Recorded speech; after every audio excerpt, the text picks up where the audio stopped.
Chapter 1. Gentle Control was an urban BL novel. It was labeled as sadistic love, seductive, insane, and tragic. It was reasonable to say that a straight man like Song Yu would never read this novel in his life. It was all because there was a supporting character in the novel who had the same name as him. Because of this reason, his cousin sneakily recommended this book to him. "Brother, there is a person in the book who has the same name as you. Do you want to try to open the door to a new world?" Song Yu happened to be sick and hospitalized. He raised his eyebrows and began to read the novel. The plot of Gentle Control was divided into two parts. The first part was in high school. At this time, the protagonist was a poor little boy. The protagonist's mother was ignorant. When she was young, she was coaxed into bed by the scumbag Third Master Xia and became his mistress. When Third Master Xia's wife found out, she was so jealous that she disfigured the protagonist's mother and drove her out of a city. The protagonist's mother refused to accept the reality. On the seventh night in the new city, she jumped off a building and committed suicide in front of the 3-year-old protagonist. It was conceivable that this left a psychological shadow on Xia Sui. It was an old lady on the opposite side of the building. She had no children and took pity on him, so she adopted him. Ever since he was young, Xia Sui had lived in an environment filled with malice.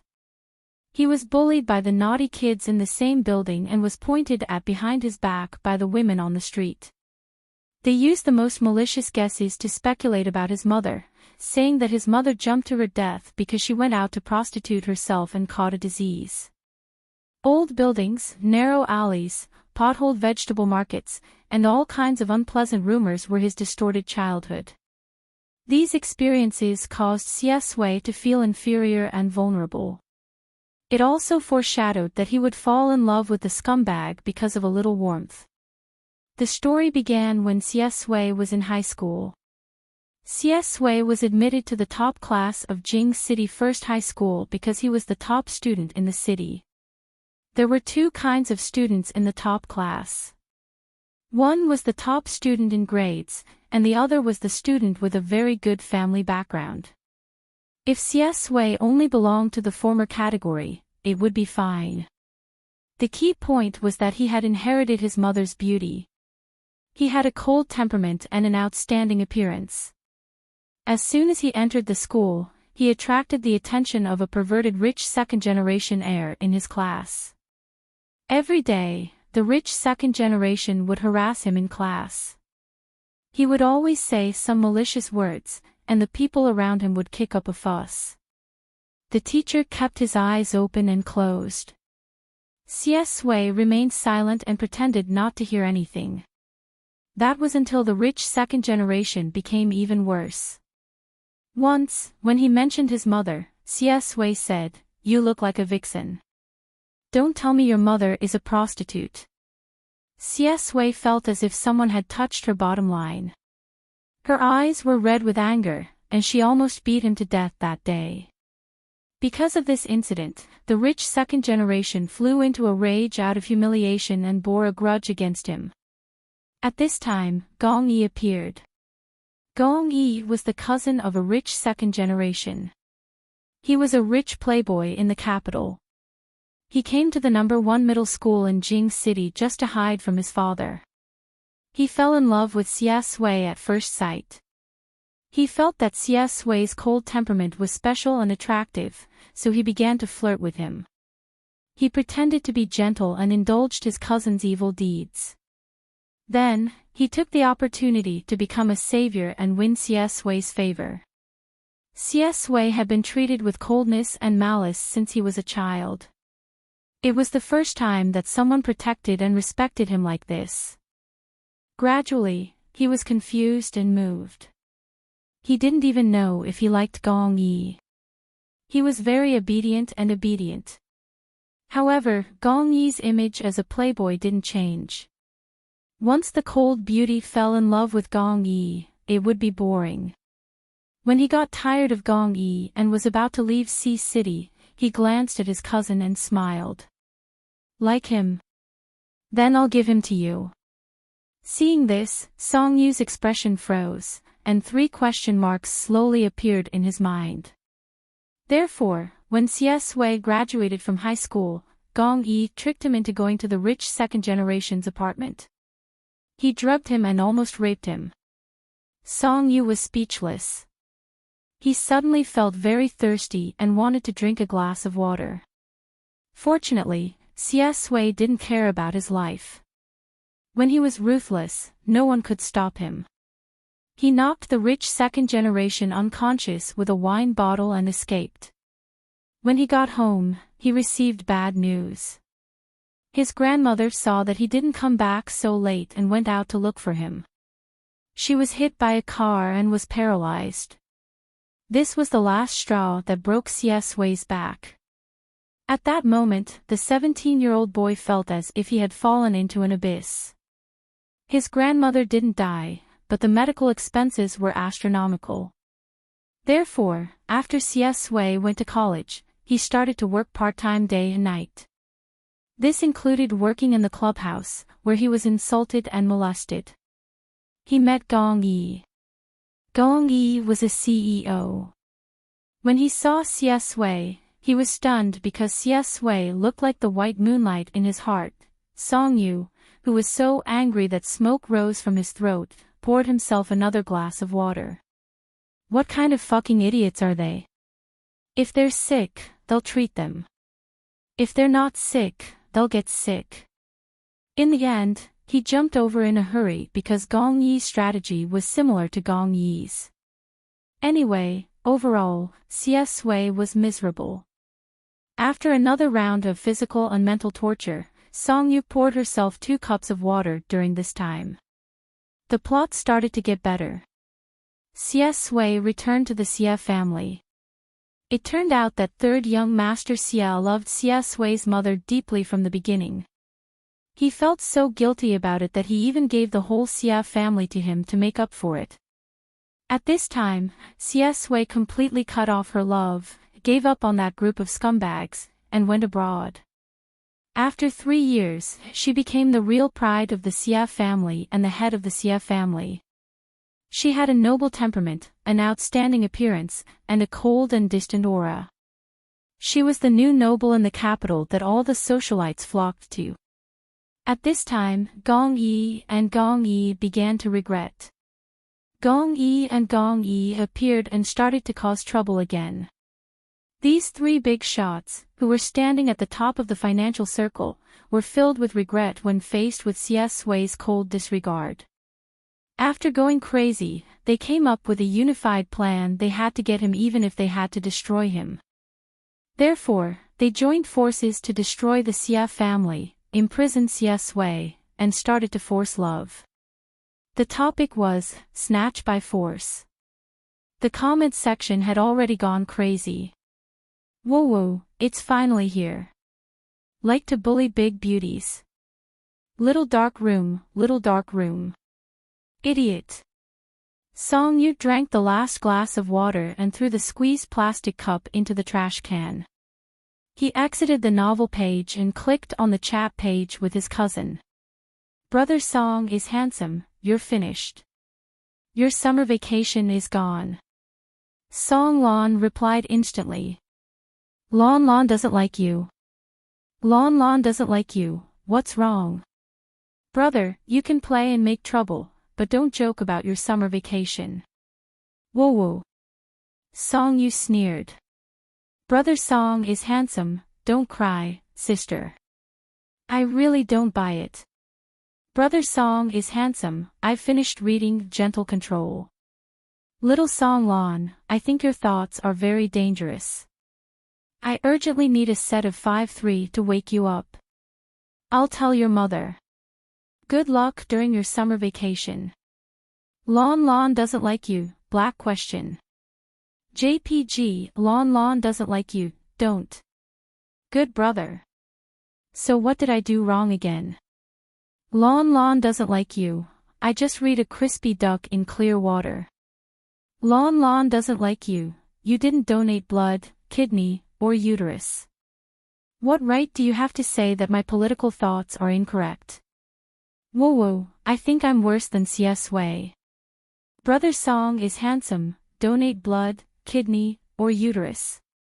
Brother Song is handsome, very good. This summer vacation, I'll go to your house and tutor you.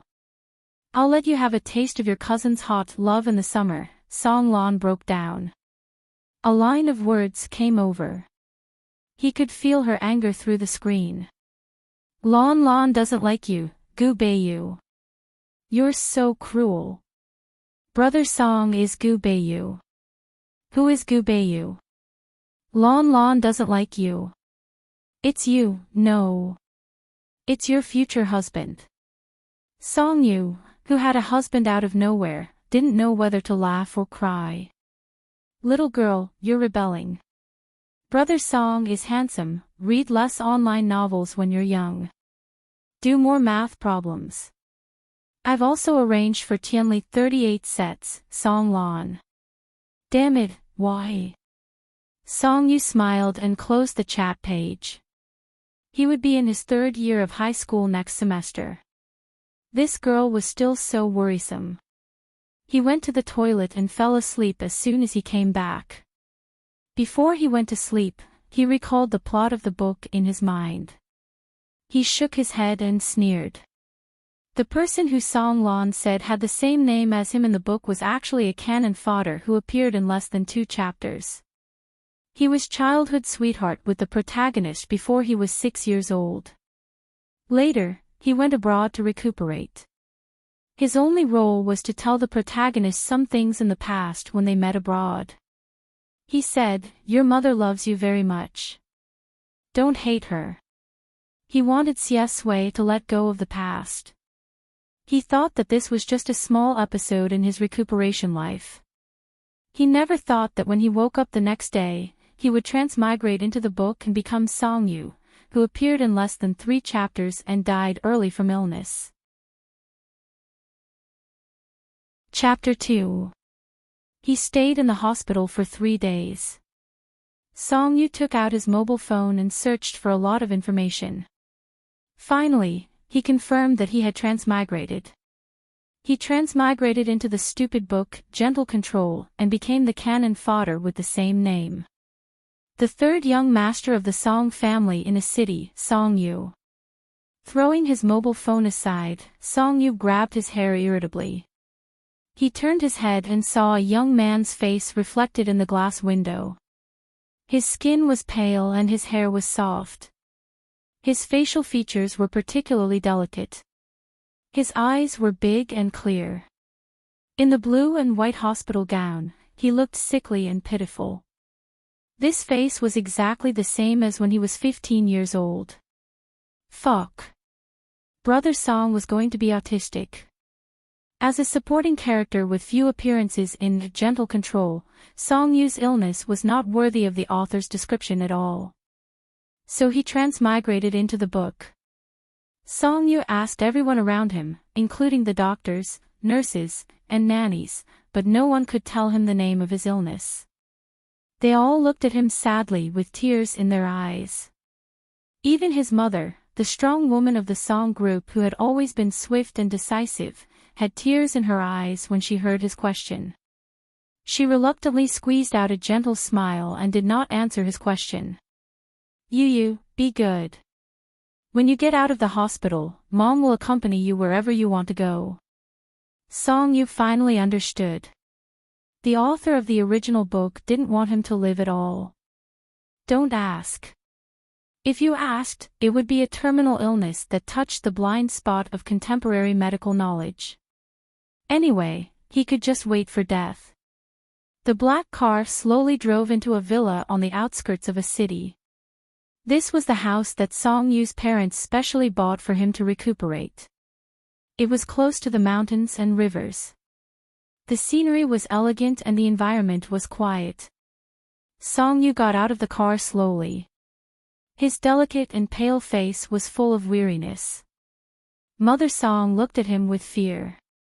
She was afraid that her precious son would commit suicide if she was not careful.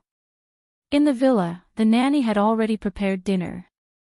Father Song and Brother Song were in the company and couldn't leave tonight. Only Mother Song was eating with him. Mother Song looked at Song Yu worriedly and put food in his bowl. You've been discharged from the hospital. Why do you look so sad? Don't you like Auntie Wang's dishes the most? Song Yu had no appetite and didn't want to talk. Mrs. Song suppressed the bitterness in her heart and maintained her smile as she said, "When you return to a city this time, I've organized a welcome banquet for you at home. Anyway, you're going to study in a city's high school.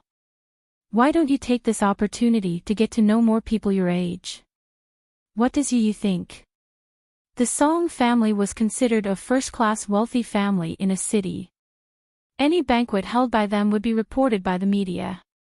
The fact that Song Yu came back in such a high-profile manner was enough to show how much the Song family doted on him.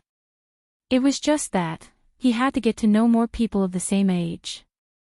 If he remembered correctly, the two scumbags were in a city as well. They could be considered as people of the same age, and they were in the same circle. Song Yu's fingers paused for a long time. A faint mechanical voice suddenly appeared in his mind. Beep. System activating. Song Yu's pupils shrank and he suddenly looked up. Mom, I'm going back to my room to rest. Mrs. Song was stunned as she watched her son leave the table and run upstairs. Song Yu went back to the room, closed the door, and drew the curtains. He turned around and silently looked at the pale and ethereal soul standing in front of him. He frowned. Are you the one who dragged me to this world? Standing in front of him was Song Yu of this world. Song Yu was wearing a hospital gown. His face was so pale that it was almost transparent. His eyes were harmless and gentle like a little sheep. After hesitating for a long time, he nodded slowly. Yes, it's me. Why? Song Yu's pale face turned even paler. He said weakly, I'm sorry. There's a malfunction in our main world, so we have to pull you here for remedial measures. I'm Song Yu of this world, but you can also call me System 008. Originally, the value of Song Yu's existence was to chat with the protagonist 5 years later and enlighten the protagonist. But for some reason, Song Yu couldn't hold on and died in the ward this time. We need someone to finish the plot of Song Yu, so we took the initiative to pull you from the parallel world. I apologize to you first, but as compensation, we will remit a sum of compensation to you in the original world after the end. You only need to stay in this world for 5 years to finish the plot, and then you can leave. Song Yu sneered. His clear dark eyes were full of coldness. Do you think I'm short of money? 008 didn't speak. Song Yu regarded this as a stupid book. He didn't want to waste 5 years here at all. He frowned irritably. I don't agree. Can you send me back now? 008 shrank with a guilty conscience. He didn't dare to look directly at Song Yu and lowered his head. I'm sorry, I don't have the ability. It tried to persuade Song Yu. In fact, these 5 years won't have any impact on you. As long as it doesn't affect the plot, we won't interfere with any of your actions. Time in your original world is static, and in this world you have a perfect family background. You can do a lot of things at will. Song Yu sneered. 008 was timid. After explaining this to Song Yu, he disappeared. That's it. You have a good rest. If you have something to do, you can call me at any time. Just shout 008 in your mind. Of course, he didn't necessarily come out. Song Yu stood in place, so angry that he had a toothache. At this time, Song's mother went upstairs and knocked on the door outside. Her voice was full of worry. Yu, what's the matter? Why did you suddenly go back to your room when you had a good meal? Song Yu tidied up his mood and went out to smile at Song's mother. It's nothing, Mom. Let's continue to eat. From the beginning to the end of the meal, Song-yu was absent-minded.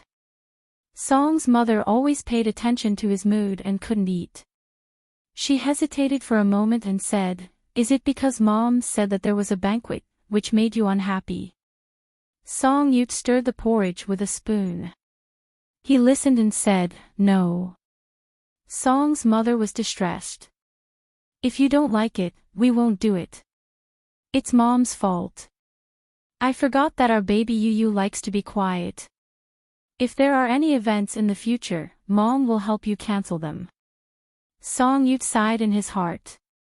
The frustration and depression in his heart melted little by little under Song's mother's gentle and kind gaze.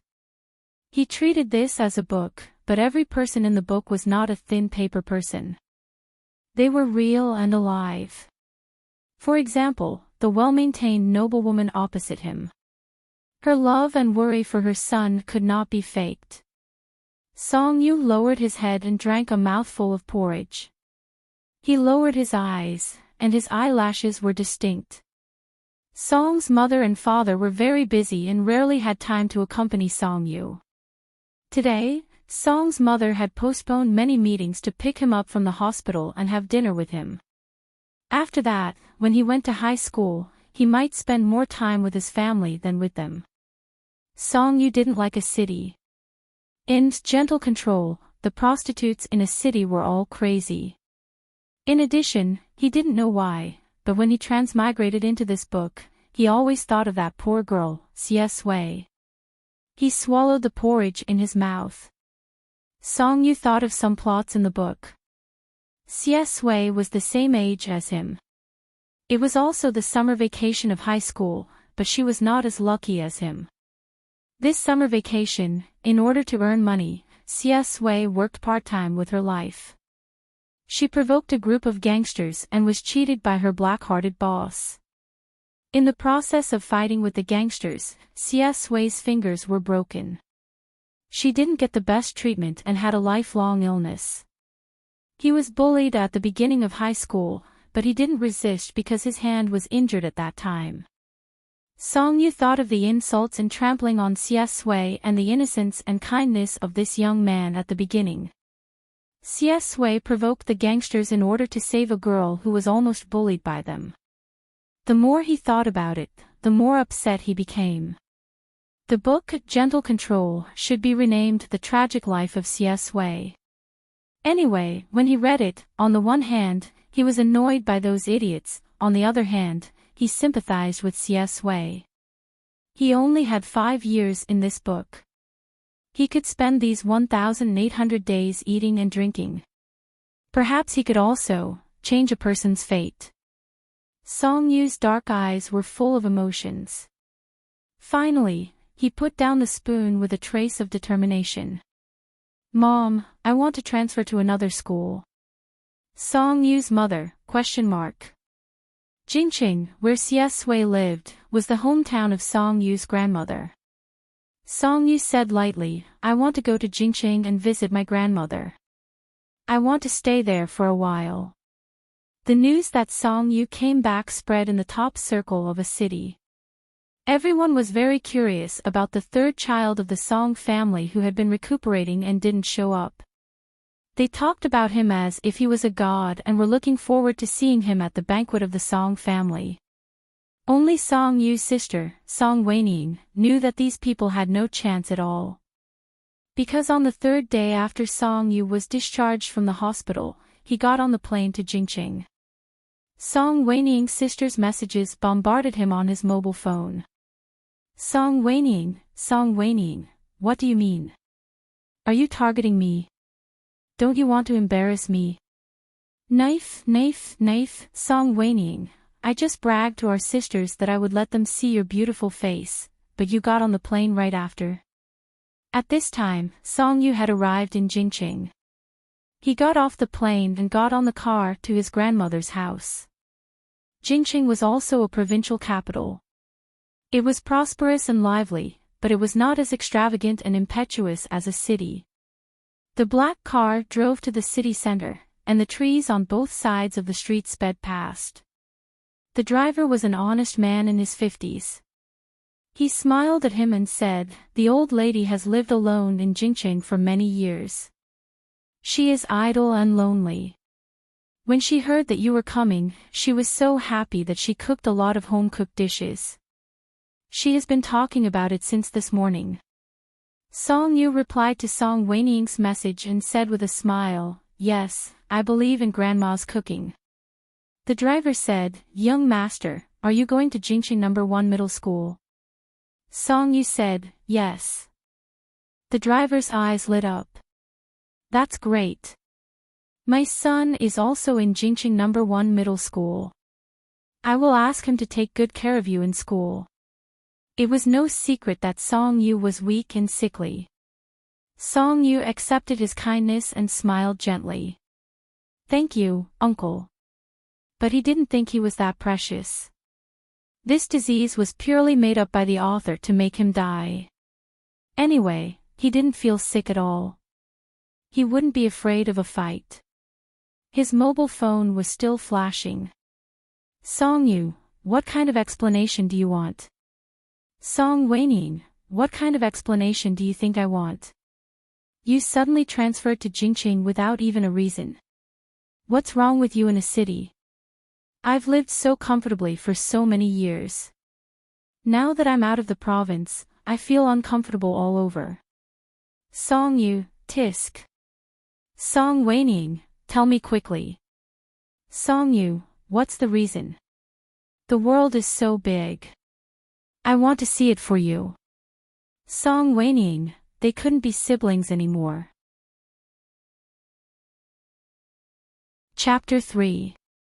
The Meng family in Jing City is one of the top families in the area. Although most of the recent generations are involved in politics and business, the temperament of a scholarly family is still in their bones. Song Yu's grandmother was a standard beauty when she was young.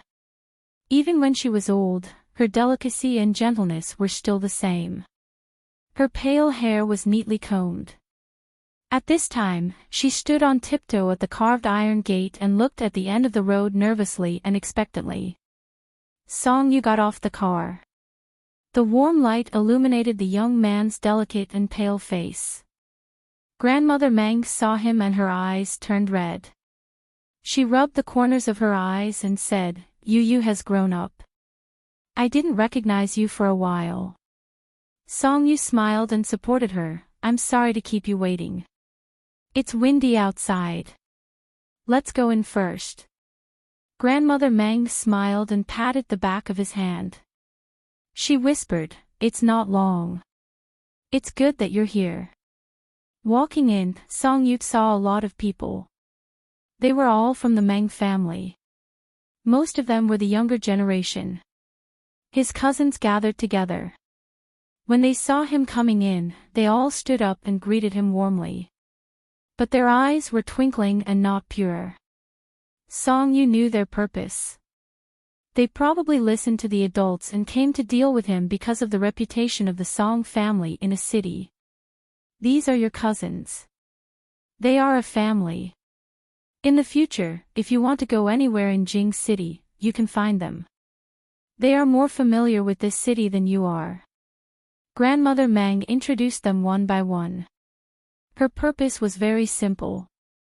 She was afraid that Song Yu would feel lonely in Jing City, so she wanted him to meet more people of his age. But Song Yu was not interested in them.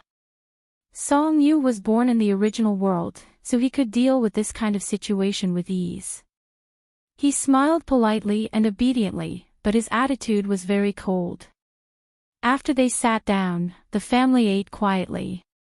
Grandmother Meng was a lady of a noble family.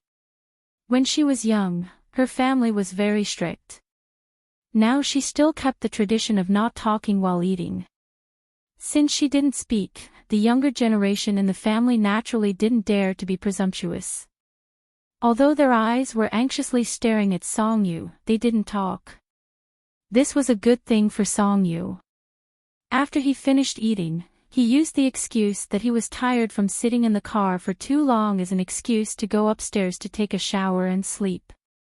He left a group of people at the dining table with complicated and gloomy expressions, wanting to say something but hesitating.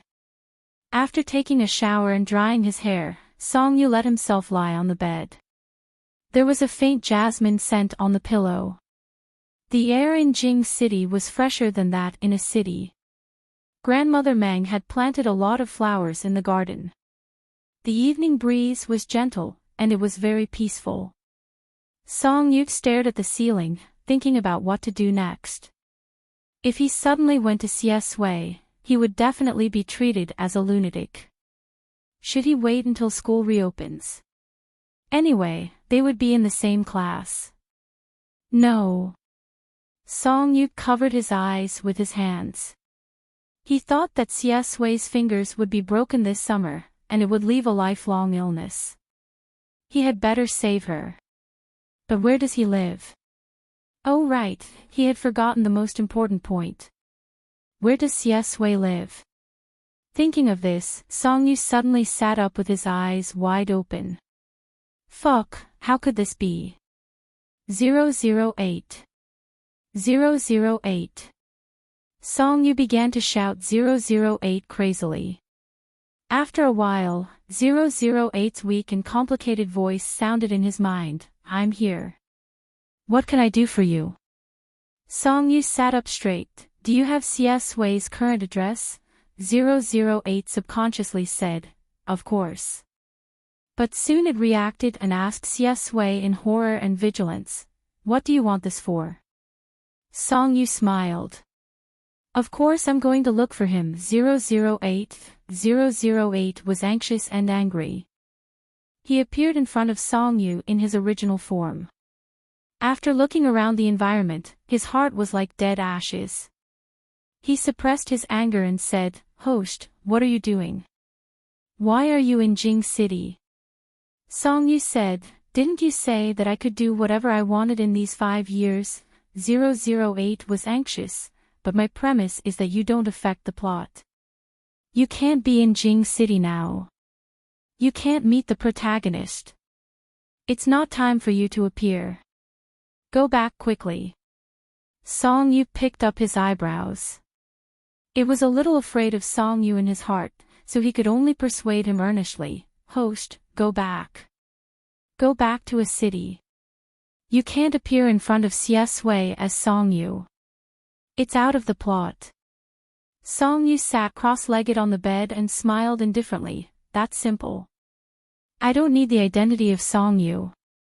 I remember that in the original book, Siesui has been calling Song-yu's English name, and he is so young now, it is impossible for him to remember me. I can just make up an identity and appear beside him. 008's tone was anxious. That's not how it is. Song-yu snapped his fingers. That's how it is. I don't think there's anything wrong with it. You can just tell me Siesui's address. 008 was speechless. He was so angry that smoke came out of his head. Seeing this, Song-yu simply stopped smiling and said lightly, You ignored my will and forced me into this world. You should have thought about the consequences. 008 bowed his head and pursed his lower lip. 008 was really bad, but they were systems full of humane feelings.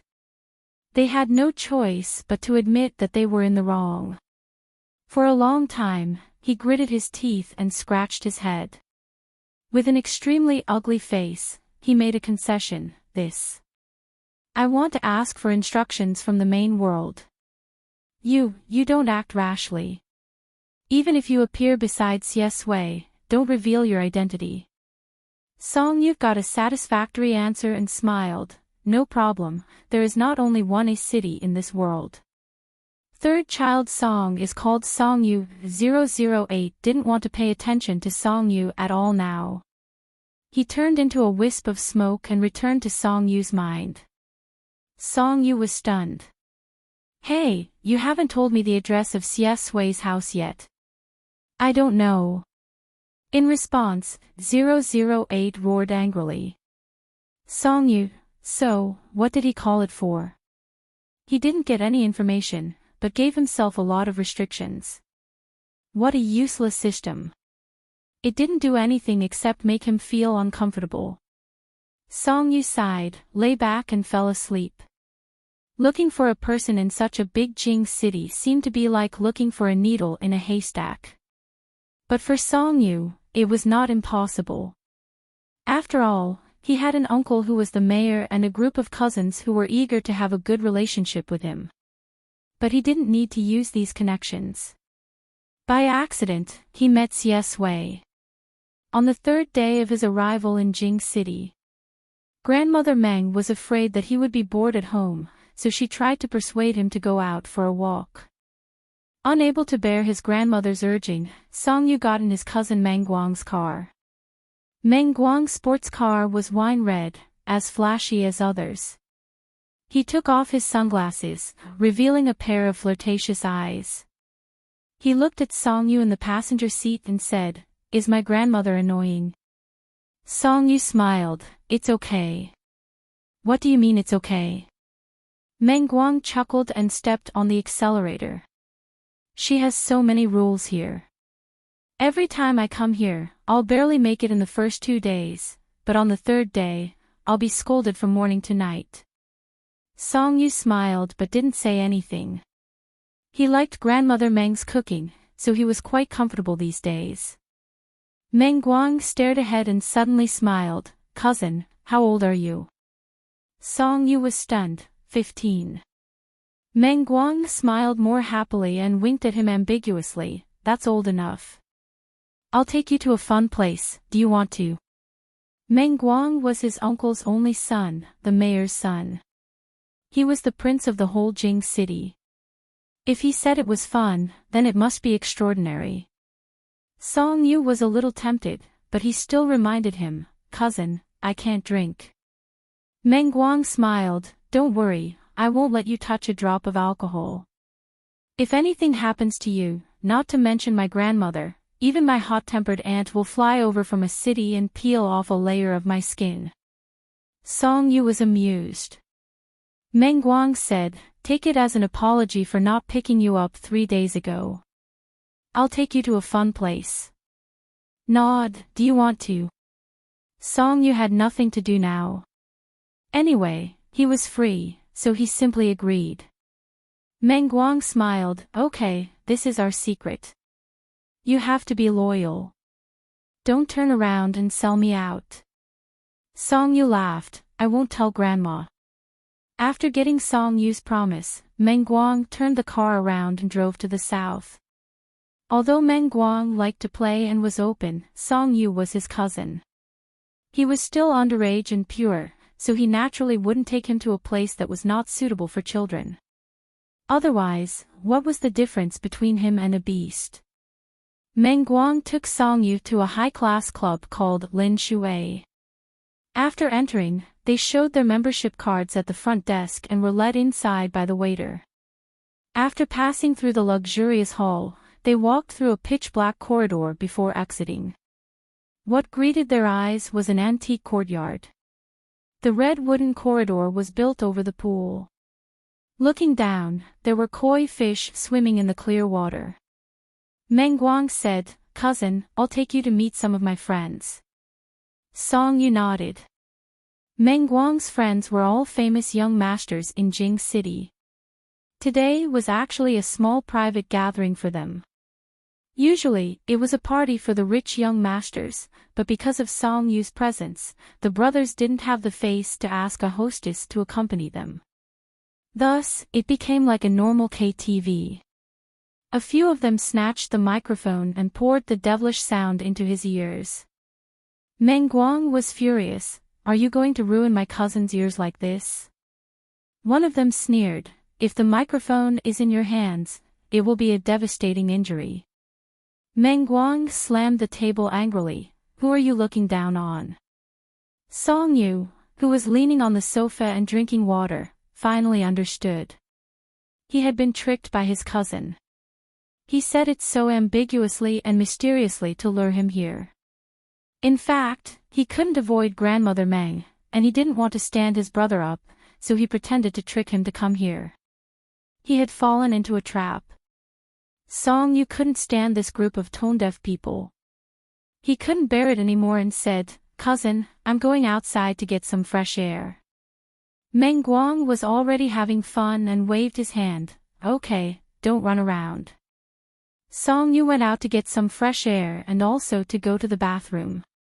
However, after walking around the courtyard for a long time, he still couldn't find the bathroom. After walking around, he went out and inexplicably arrived on the second floor of the Lin Shui Club. Chapter 4. The lights in the Lin Shui veranda were especially dim, and the color was slightly blue. Every room was tightly shut, isolating them from the outside world. The thick red carpet absorbed the sound. Song Yu followed the indicator lights and walked to the innermost part. After using the toilet, Song Yu washed his hands, thinking that he might as well send a message to his cousin and run away. Anyway, he didn't want to listen to them sing anymore. At this time, two staff members wearing Lin Shui clothes came out of the toilet and chatted beside him. The sound of water splashing clearly reached Song Yu's ears. Are all children so stubborn nowadays? Yeah, I don't know if he's stupid or naive. He's really showing off. That woman is obviously in this line of work. She's pure and innocent just because she shed 2 drops of tears. I guess she just didn't expect to meet such a ruthless person like second young Master Wang. She planned to run away at the last minute and let the new kid help her deal with it. Second young Master Wang has never been soft on women. She didn't want to suffer, so she pushed him into the fire pit. How vicious. The point is that the kid still believed her nonsense. What a joke. Does he think he's safe because he's a man? Second young Master Wang's private life is extremely messy. That kid looks like that. If he went in to deliver wine, he would probably be half dead when he came out. After turning off the tap, one of them paused and suddenly asked, "I heard from the manager that the kid is still a high school student. If something happens, it will be on the social news." The other person sneered. Who's to blame? One is willing to be beaten and the other is willing to be beaten. No one forced him. And don't worry, with the Wang family around, this news won't come out. Song Yu wiped his hands with a tissue, thinking that the world of the rich and powerful was so wonderful. A society ruled by law was like a decoration. Of course, if it wasn't like this, how could it be convenient for those idiots to do beastly things? Song Yu wasn't someone who would leave someone in the lurch. He planned to report this matter to the front desk later. He couldn't just watch someone else's child be defiled. He took out his phone and typed a message to his cousin. "Cousin, I'll take a taxi back first." He pressed the send button. He heard the conversation between the 2 staff members walking to the door. What's that kid's name? I think his surname is Xie Sui. Yes, Xie Sui. His fingers were stiff. Xie Sui. Fuck. Song Yu was stunned. Then, he put his phone in his pocket and suddenly strode out, shouting for the 2 staff members. Wait. The 2 staff members were stunned. They turned around and saw a 15 or 16-year-old tall young man hurriedly coming out of the toilet. They worked in Lin Shui, so their service quality was still good. Looking at Song Yu's clothes, they knew that he had an extraordinary background. They asked, "Hello, what can I do for you?" Song Yu's tone was a little anxious. "Which room?" The staff member was confused. What? Song Yu suppressed the impatience in his heart. Which room is Xie Sui in? The staff member was put in a difficult position. Song Yu stared at them quietly. His dark eyes were full of seriousness as he said word by word, "Xie Sui and I are classmates." The staff member sighed in his heart. They were not cold-blooded people and said, "He's in room 305. Song Yu said, "Thank you," in a low voice and ran downstairs. On the way downstairs, he typed another message to his cousin. I'm in room 305. If it was a stranger, Song-yu would also help, but he would not be in such a hurry. The name Xie Sui immediately caused the worry and uneasiness in his heart to peak.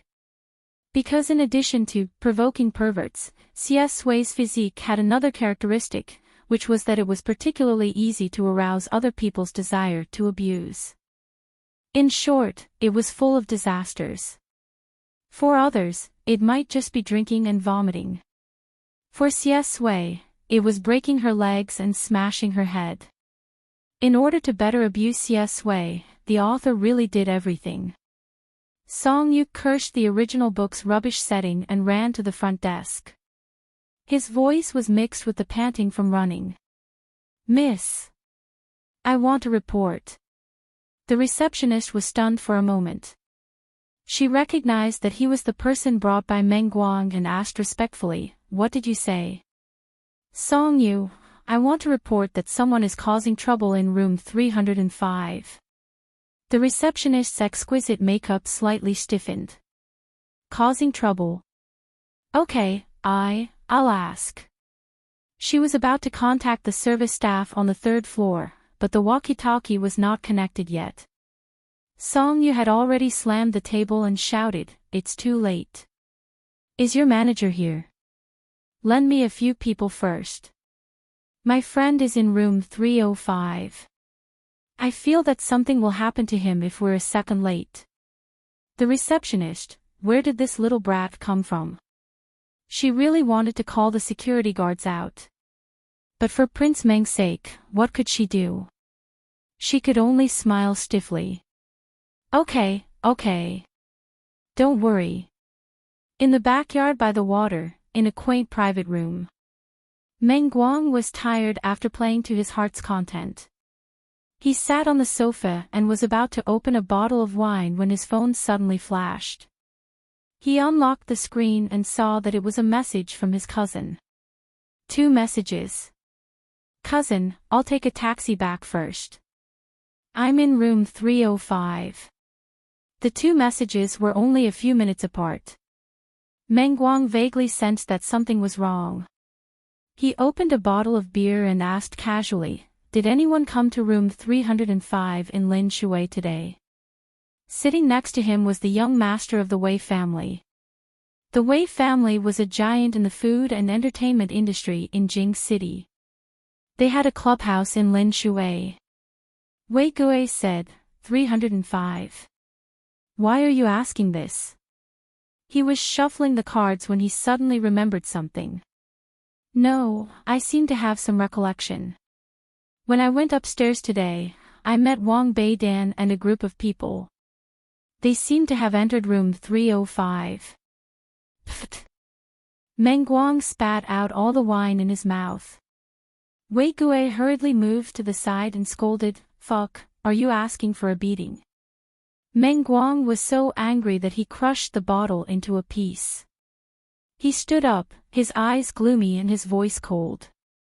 Wang Beidan. The person beside him saw that he was very angry and asked curiously, What's wrong? Although he's indeed disgusting, he didn't provoke you, right? Wang Beidan had a bad reputation in their circle. He liked to hunt for novelties and had a perverted interest. In the past, he almost killed a third-rate female star in her apartment. It was the Wang family who paid a lot of money to suppress it. Meng Guang's face darkened and he said angrily, My cousin is now in room 305. Everyone sucked in a breath of cold air. The young master of the Song family looked like a well-behaved and delicate young man.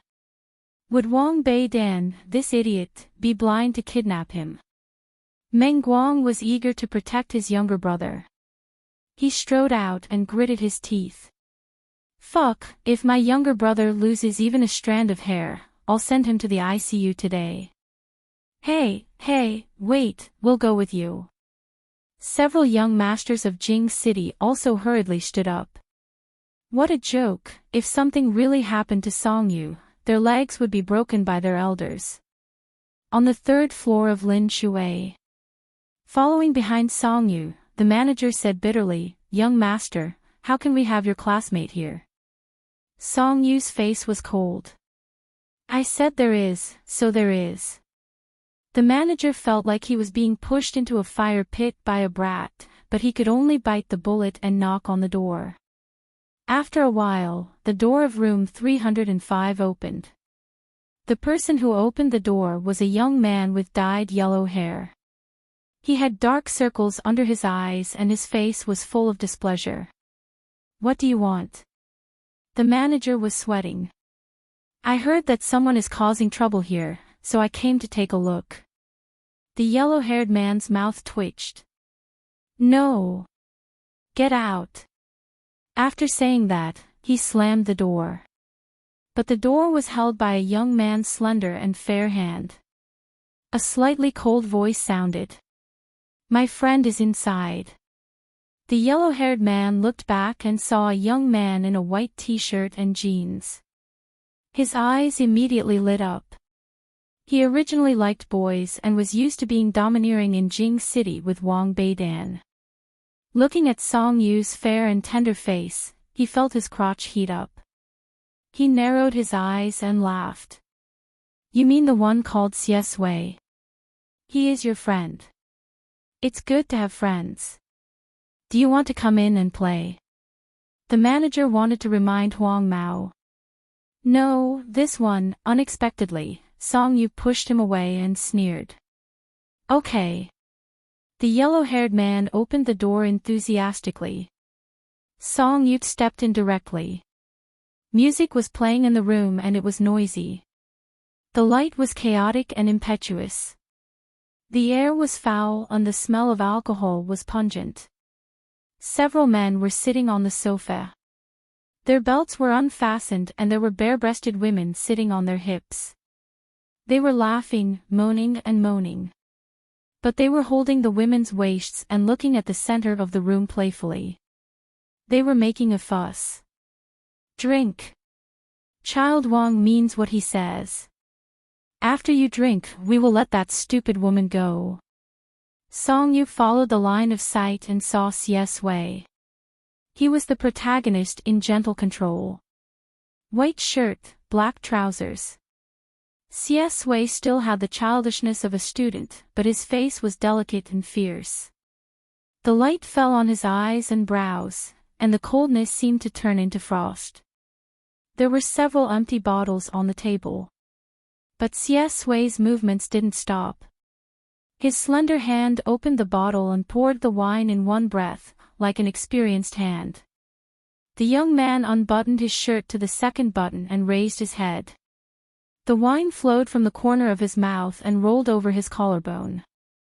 He was unbelievably sexy. He drank a bottle. He put the bottle on the table. 10. The young man lowered his eyes and said coldly. In this abyss of debauchery, he was clean and indifferent like a ray of light. A woman kneeling on the ground, whose makeup had been ruined by crying, also raised her head and looked at him blankly. 10 bottles of the most deadly wine in Lin Shui.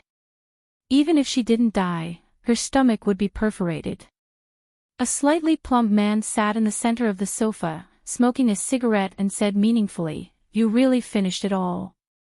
Xie Sui said indifferently, "Let her go." Wang Bei stared at the young man's delicate face, licked his lower lip, and put out the cigarette on the table. "Okay, I'll let her go. But I spent a lot of money to hire this woman.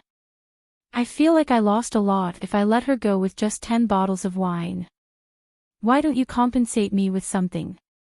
Xie Sui's pupils shrank. She didn't speak, but her hands clenched little by little.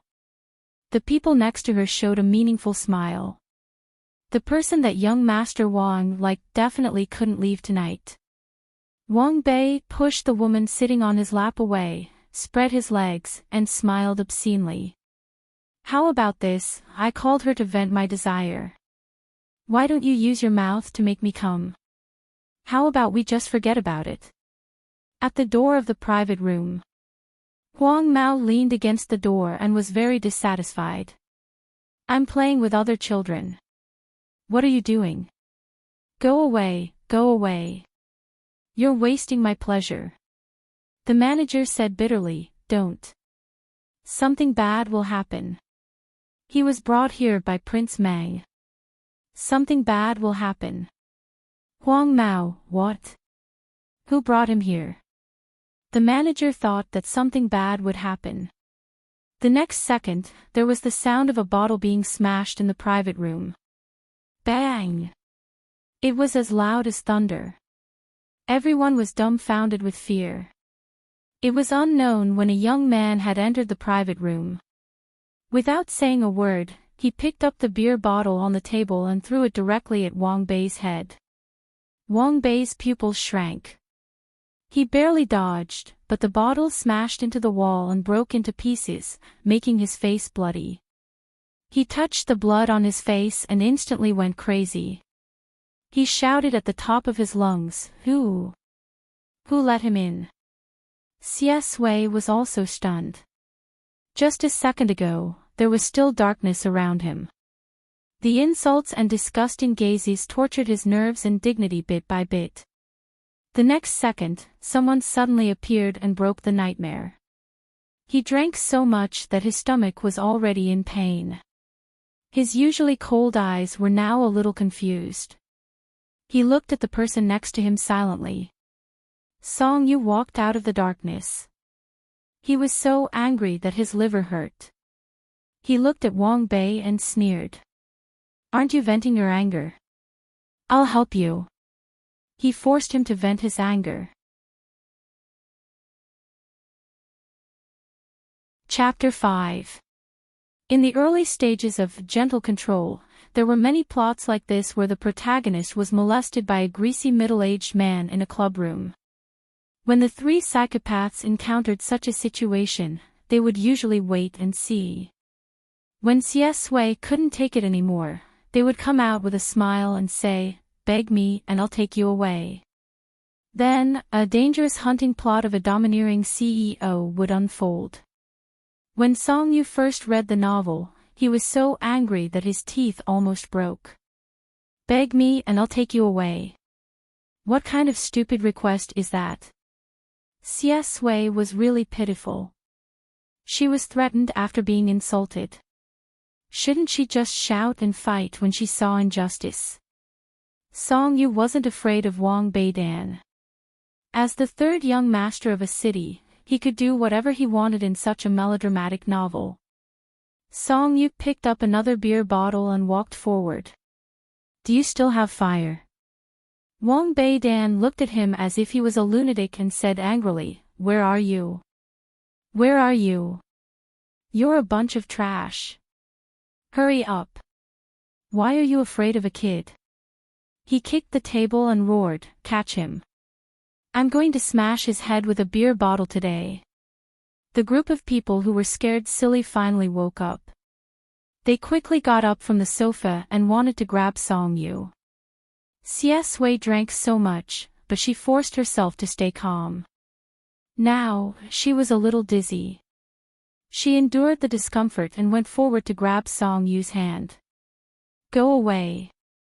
Song Yu was angry and waiting for this group of people to come up and get beaten up. Suddenly, his hand was grabbed.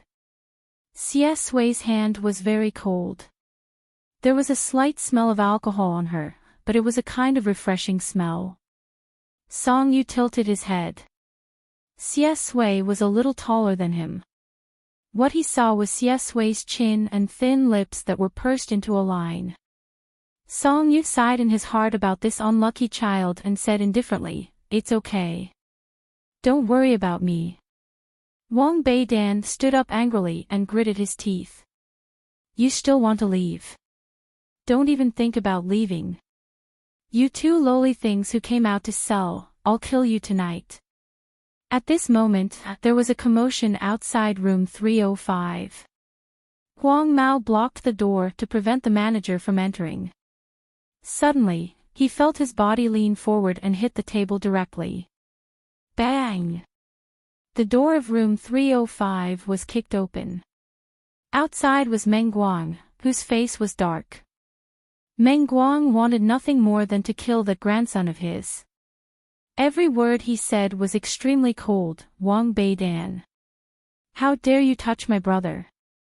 Several waiters followed behind the crown prince of Jing City and burst into tears. Everyone in the room was dumbfounded because everyone in Jing City knew Meng Guang's face. No one dared to provoke the crown prince of the capital. Wang Beidan was also stunned. Meng Guang. Meng Guang kicked away Huang Mao, who was lying on the ground. As soon as he entered, he saw Song Yu holding a bottle of wine. Instantly, the crown prince of Jing City's eyes turned red. He took 2 steps forward and knocked Wang Beidan down with a punch. He pressed him onto the sofa and beat him up. Meng Guang roared angrily, "Damn you, do you know that my brother can't drink?" He beat him to death. "How dare you force him to drink? Damn it, if I don't beat you to death today, my surname isn't Meng." Wang Beidan, ? The panic in Wang Beidan's heart turned into anger. He was also furious. Who the hell forced him to drink? He was the one who smashed my head with the bottle first. As for Meng Guang, he was already mad with anger. He punched and kicked and didn't have time to listen to him. How dare you force him to drink?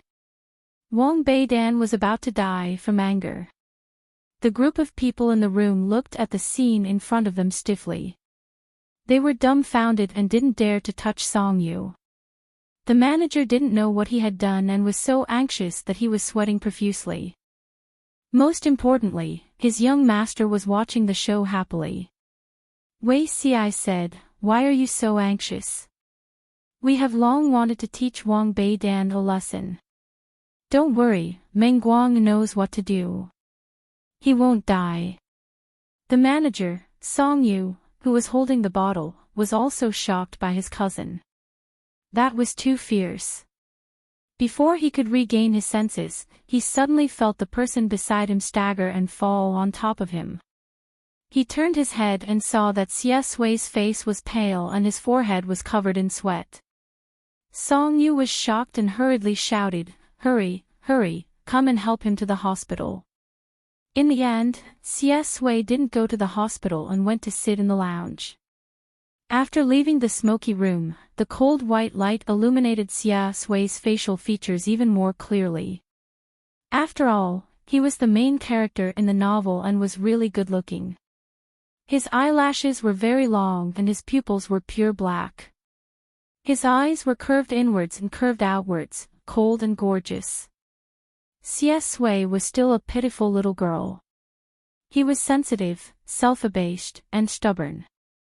He was fearful and uneasy when faced with sudden kindness. He could face insults and ridicule indifferently, but he didn't dare to look directly at the worry and enthusiasm in someone's eyes. "You really don't want to go to the hospital?" Song Yu asked. Xie Sui lowered his head and said, "Yes." Song Yu thought about it and could understand. After all, Xie Sui had an old lady at home. He probably did all this work behind Grandma Chen's back. He didn't want the old lady to know and worry. "Song Yu, give me your phone number." Xie Sui was stunned. The young man's pale face flashed with helplessness. After a long time, he lowered his head and said, "I don't have a phone." Song Yu, sorry, he forgot. Grandma Chen was now living on a meager allowance. Their family was very poor. "Then tell me your address." Xie Sui was stunned. Song Yu said reasonably, "I saved you. Of course, I choose to take responsibility. Otherwise, wouldn't it be a waste of time and energy?" Xie Sui pursed his lips, lowered his eyelashes, covered his pupils, and gave Song Yu an address. Song Yu wrote down his address and smiled in a good mood. "TSK, Garbage 008, what's the use of having you?" He already had the address. Song Yu was very happy to get the address. He said to Xie Sui, "My name is Song Yu. I just came to Jing City. We will probably be classmates. Xie Sui was a little lost. Perhaps he was helpless to the kindness of a stranger. He said slowly, My name is Xie Sui. Song Yu smiled.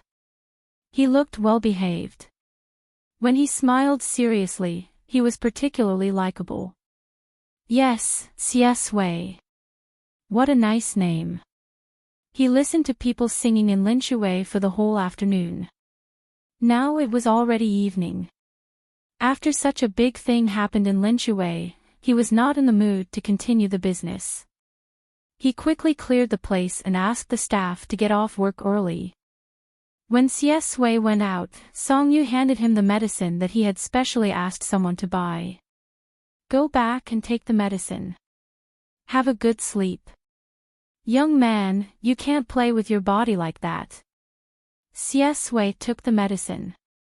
Under the moonlight, the young man's eyelashes trembled. His delicate and cold facial features were a little stunned. After a long time, he looked up and said softly, Thank you. His voice was indifferent, but it was a little hoarse. It seemed that he was forcibly suppressing some emotions that he should not have. Song Yu sighed in his heart. He waved to him and went back. After all, he still had something to deal with. What a joke. Although his cousin had caused trouble and sent someone to the hospital, it was all because of him. Moreover, Song Yu was very happy to see it. At that time, she was crazily mocking him in her heart. If uncle and auntie asked about it, she would definitely help to put in a good word. The moment he walked out of Linshui, the fear on Xie Sui's face disappeared completely. In an instant, his temperament became mysterious and dangerous. His eyes were still cold, but he had the indifference of a person who had been in a high position for a long time. Xie Sui opened his hand. In his palm was a small listening device.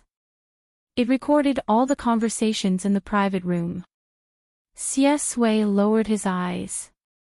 His eyes were cold and mocking, and the corners of his mouth curved slightly. Sooner or later, the Wang family would be destroyed in the hands of Wang Beidan, the idiot who spoke without restraint. The bustling high-rise buildings covered the sky. He took a step forward. When he passed by a trash can at the intersection, he wanted to throw the medicine in his other hand into it. However, Xie Sui was stunned in the end. The young man's face under the gorgeous lights flashed in his mind. For some reason, his fingers tightened and he held the medicine in his hand again. He laughed in a low voice. Song Yu. Chapter 6. In the main house of the Meng family, in the exquisite and elegant hall. Meng Guang knelt on the ground with his head lowered and didn't say anything. However, his expression was like a prick. He had an attitude that said, You can scold me as much as you want. If I admit I'm wrong, it's my loss. Anyway, his father was furious. Father Meng was about to be angered to death by this unfilial son. Fight. You even sent him to the hospital. Since you're so powerful, why don't you beat me up too? Do you still think you're very powerful and that you're not wrong? Bring me aboard. I'll teach him a lesson today, and tomorrow he'll have to kill someone for me. The servant trembled as she handed over a long wooden board. Mother Meng was extremely anxious. Hey, aren't you going to listen to our child's explanation? Father Meng shouted irritably, His son is in the hospital, and you still want to explain. Meng Guang was still kneeling on the ground and didn't say a word. Song Yu saw that his cousin wasn't going to tell him, so he could only brace himself and stand up. No, uncle. Actually, I'm also responsible for what happened today. He suddenly spoke, and everyone in the room was stunned and looked at him. Song Yu continued to brace himself. I was also in Lin Shui today. Cousin fought with Wang Beidan because of me. Grandmother Meng's eyes widened. She was old and couldn't accept this at all. You, why did you go to Lin Shui? As far as she knew, Lin Shui was a foul place. Father Meng also frowned. You, go to sleep first. Don't speak for this brat. I know what kind of person he is. No. It's true. Song Yu hurriedly said, Uncle, you can look at the surveillance camera. Wang Beidan forced me to drink. I sent a message to my cousin, and he rushed over to save me. That's why he fought with Wang. Of course, there was no surveillance camera. Wang Beidan hid in the private room and did those things. How could there be any evidence left? They must have gotten rid of the surveillance camera long ago. Grandmother Meng's eyes widened. What? Drink? They forced you to drink. Mother Meng was also stunned. She had a good relationship with Song Yu's mother, and she knew that Song Yu had almost died because of a glass of wine when he was a child. Meng Guang's mother was furious when she thought about how her sister-in-law's son had almost gotten into an accident because of her. Meng Guang's temper was most likely inherited from her. Meng Guang's mother snatched the board from her father's hand. Did you hear that?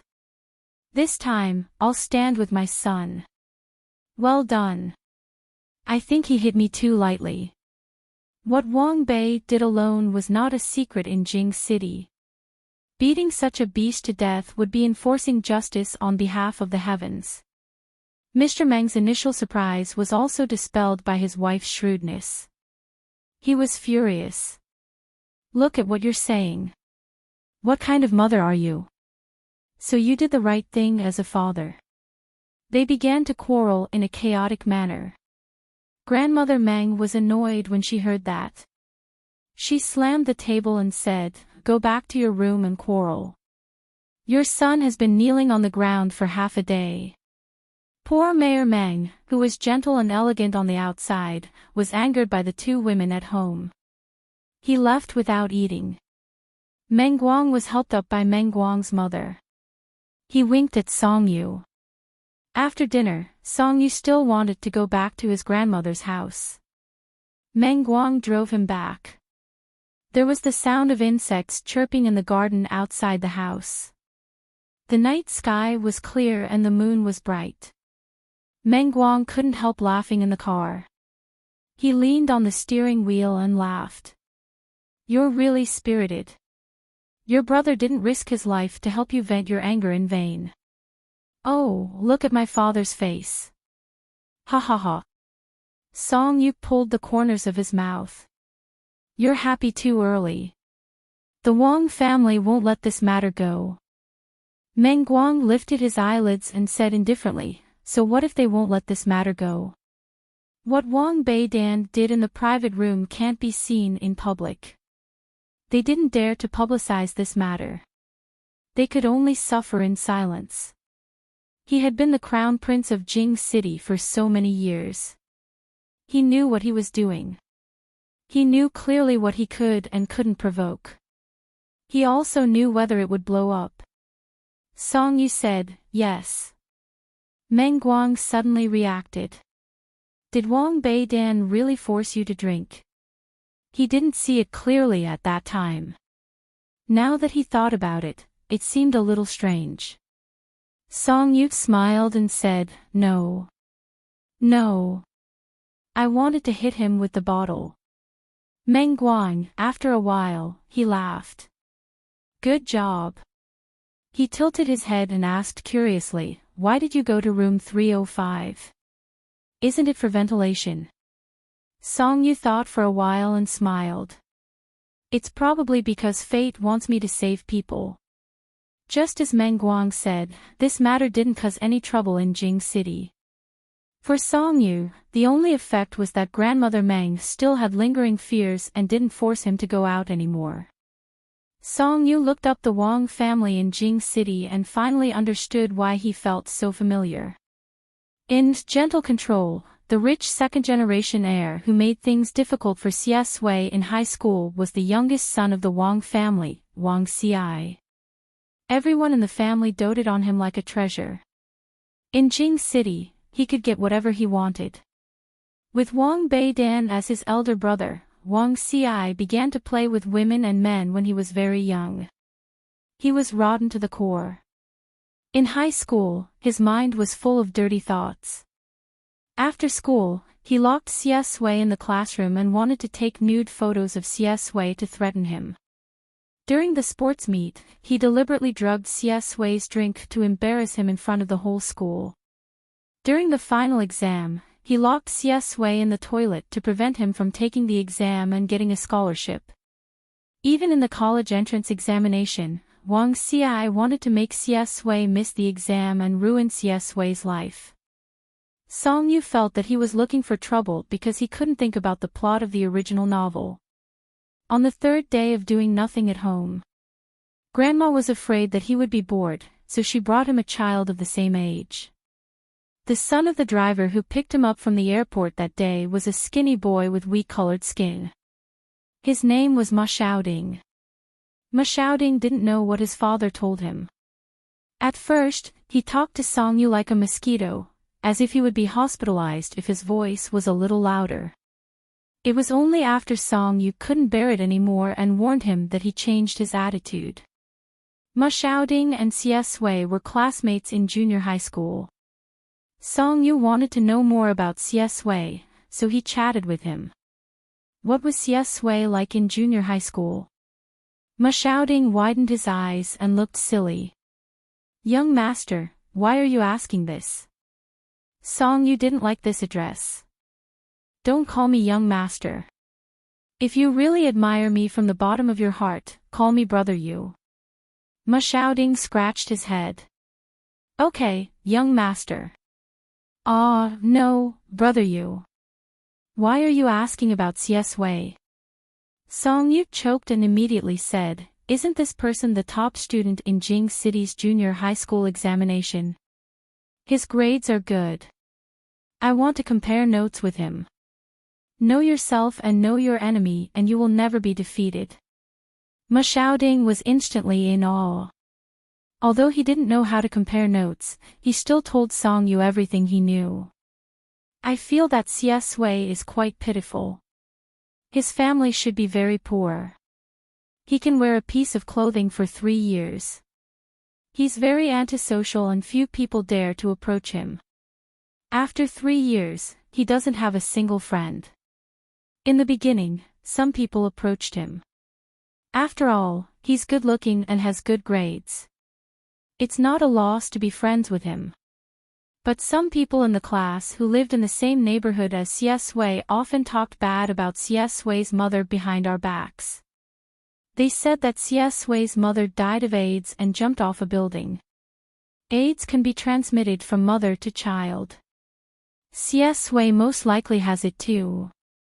Now, everyone in the class was scared. Anyway, Xie Sui never took the initiative to interact with others. Over time, he became an invisible person in the class. Everyone deliberately ignored him, including the teachers. I didn't hear Xie Sui say anything in the 3 years of junior high school. He often slept in class. I heard that he didn't study at home and worked in a restaurant. A group of troublemakers in the class knew where he worked and collectively made things difficult for him. They talked loudly about AIDS and made Xie Sui lose his job. Xie Sui didn't say anything and suppressed his feelings. Once, when I came back from an internet cafe, I saw Xie Sui's face and body covered in blood. He was supporting himself against a pillar and vomiting. Ma Xiaoding sighed. He should be with a group of gangsters outside the school. He can get money by helping to fight a fight. But this money is exchanged with his life. Song Yu's face became colder and colder as he listened. He looked down and played with his phone. Ma Xiaoding looked at the sky and continued, of course, I think those people are talking nonsense. AIDS is not something to joke about. They're too much. I wanted to help Xie Sui, but he's too cold and unapproachable. It takes half a day to get a reply from him. He probably doesn't want to talk to us. Song Yu suddenly remembered that the boy's horse, thank you, last night. He sneered, switched to the navigation page, and entered CS Wei's address. Song Yu said, it's not that he's unapproachable. It's just that his environment was too bad and he never felt any warmth. He was at a loss when it came to kindness and gentleness. Ma Xiaoding said, huh? Song Yu jumped out of bed and said, I'm going out. Tell my grandma that I'm going to buy some books. Ma Xiaoding said, ? Song Yu paused and made up a random excuse. When in Rome, do as the Romans do. I'm going to buy some books from Jing City to prepare for my lessons. Ma Xiaoding said, we're all rich second-generation heirs these days, so hardworking.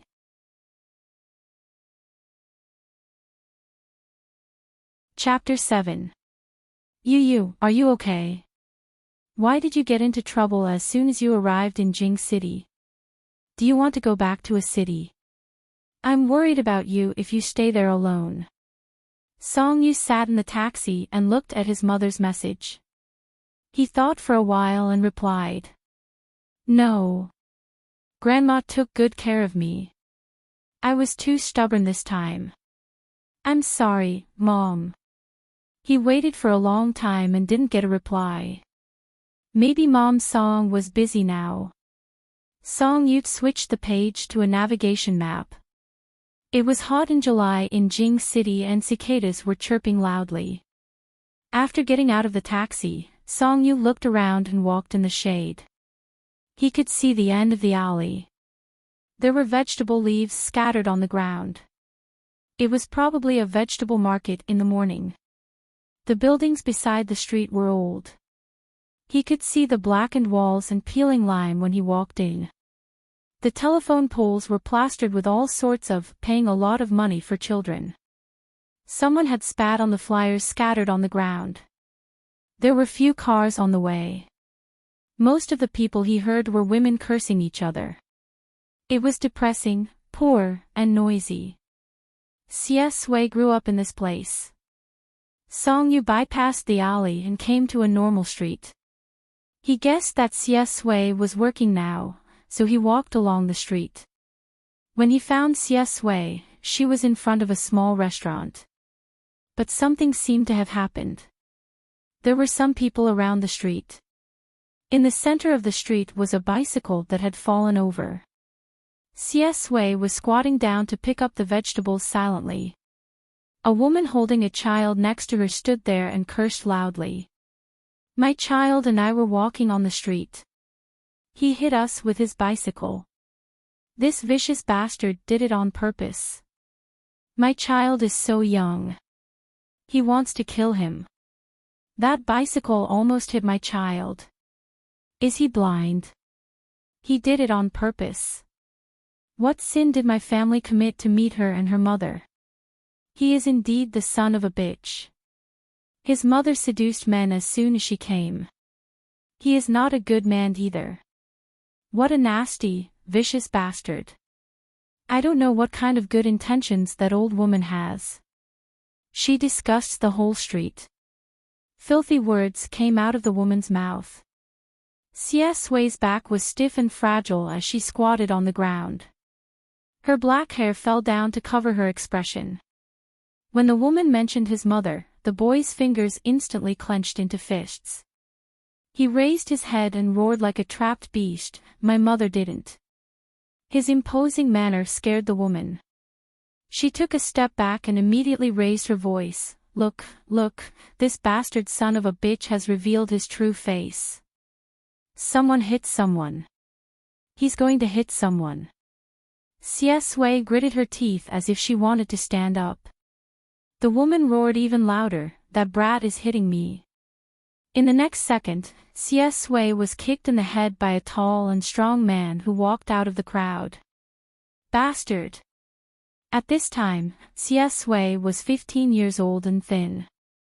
She was kicked to the pillar next to her, and her forehead was bleeding from the friction. The adult man stepped on CS Wei's hand.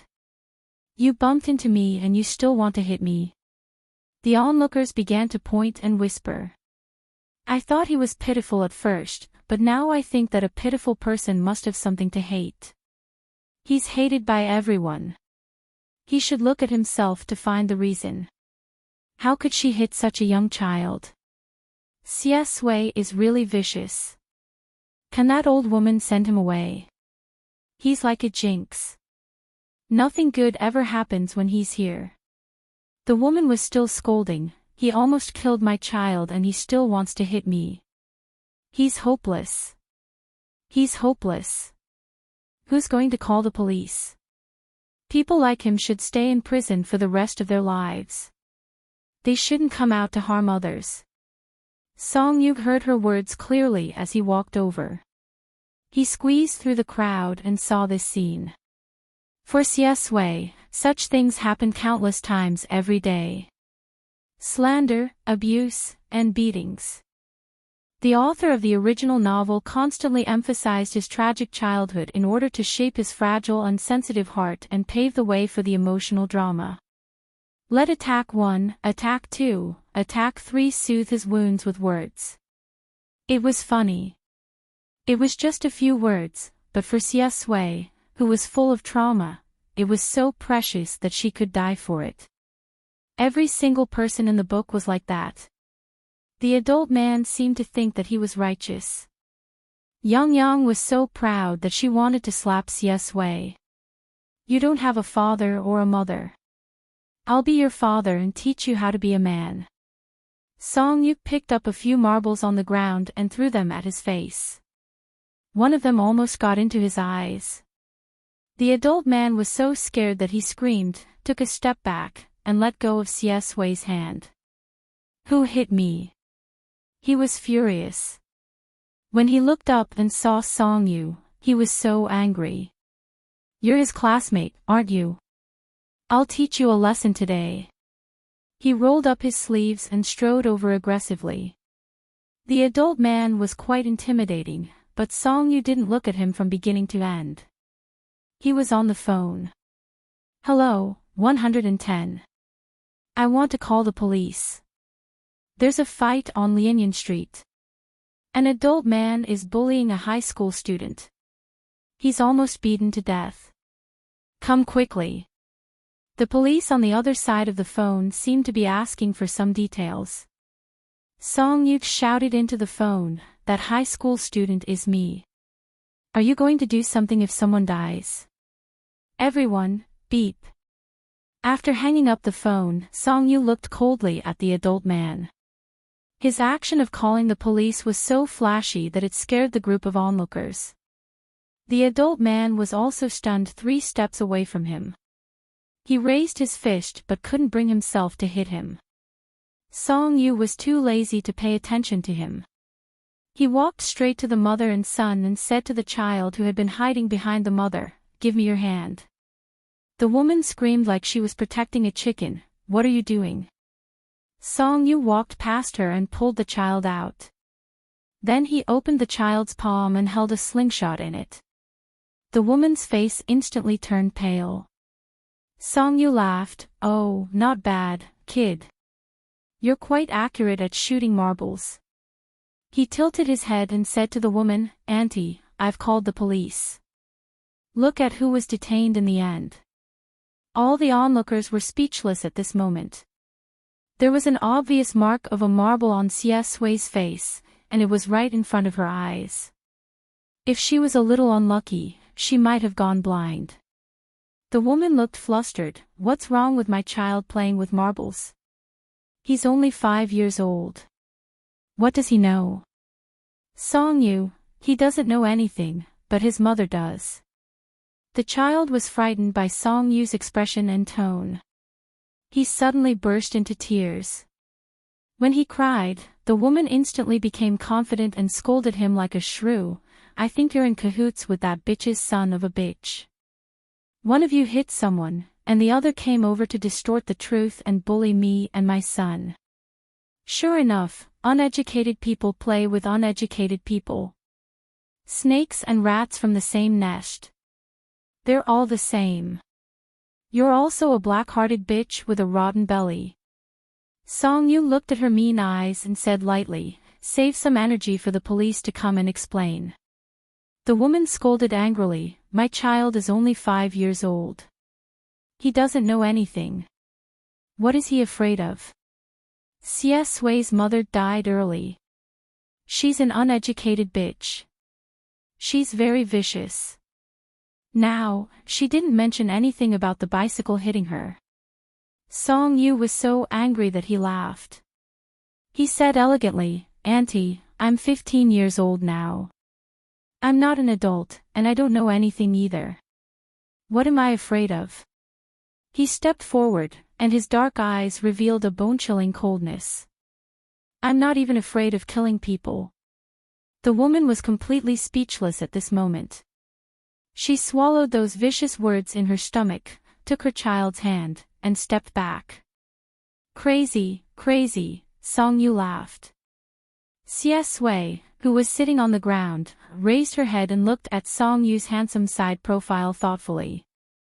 He didn't have time to pretend to be scared and sad when he was 15 years old. His eyes under his black hair were deep and cold, like gorgeous and cold gems. Xie Sui reached out and touched the blood on her forehead expressionlessly. She suddenly felt bored. In order to make that family live a life worse than death, she suffered these injuries. What a loss. After a while, a fashionably dressed man and woman came out of the shopping mall across the street. The man had a big belly, and the woman looked mean. The woman was wearing high heels and cursing the terrible weather in Jing City. When she reached the car, her face suddenly changed. She screamed when she saw the spider webs on the car window that she bought with tens of millions of yuan. The woman on the other side of the street was scared by Song Yu and didn't dare to curse loudly. She could only curse secretly. She was not afraid at all. She dared to close her eyes and let her son shoot Xie Sui, who was riding a bicycle with marbles. She was also confident. Her son was only 5 years old. He was so young. What was there to be afraid of? Song Yu went over to support Xie Sui. "Are you okay?"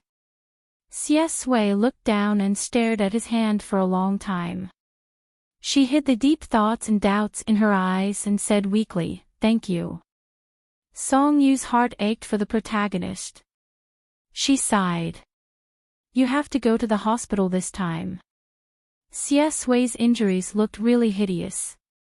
There was a bruise on his forehead and blood kept flowing out. Song Yu leaned over and smelled a very light fragrance. In fact, this injury was really a piece of cake for Xie Sui. When he was young, he used to work for street gangsters with knives for a little money.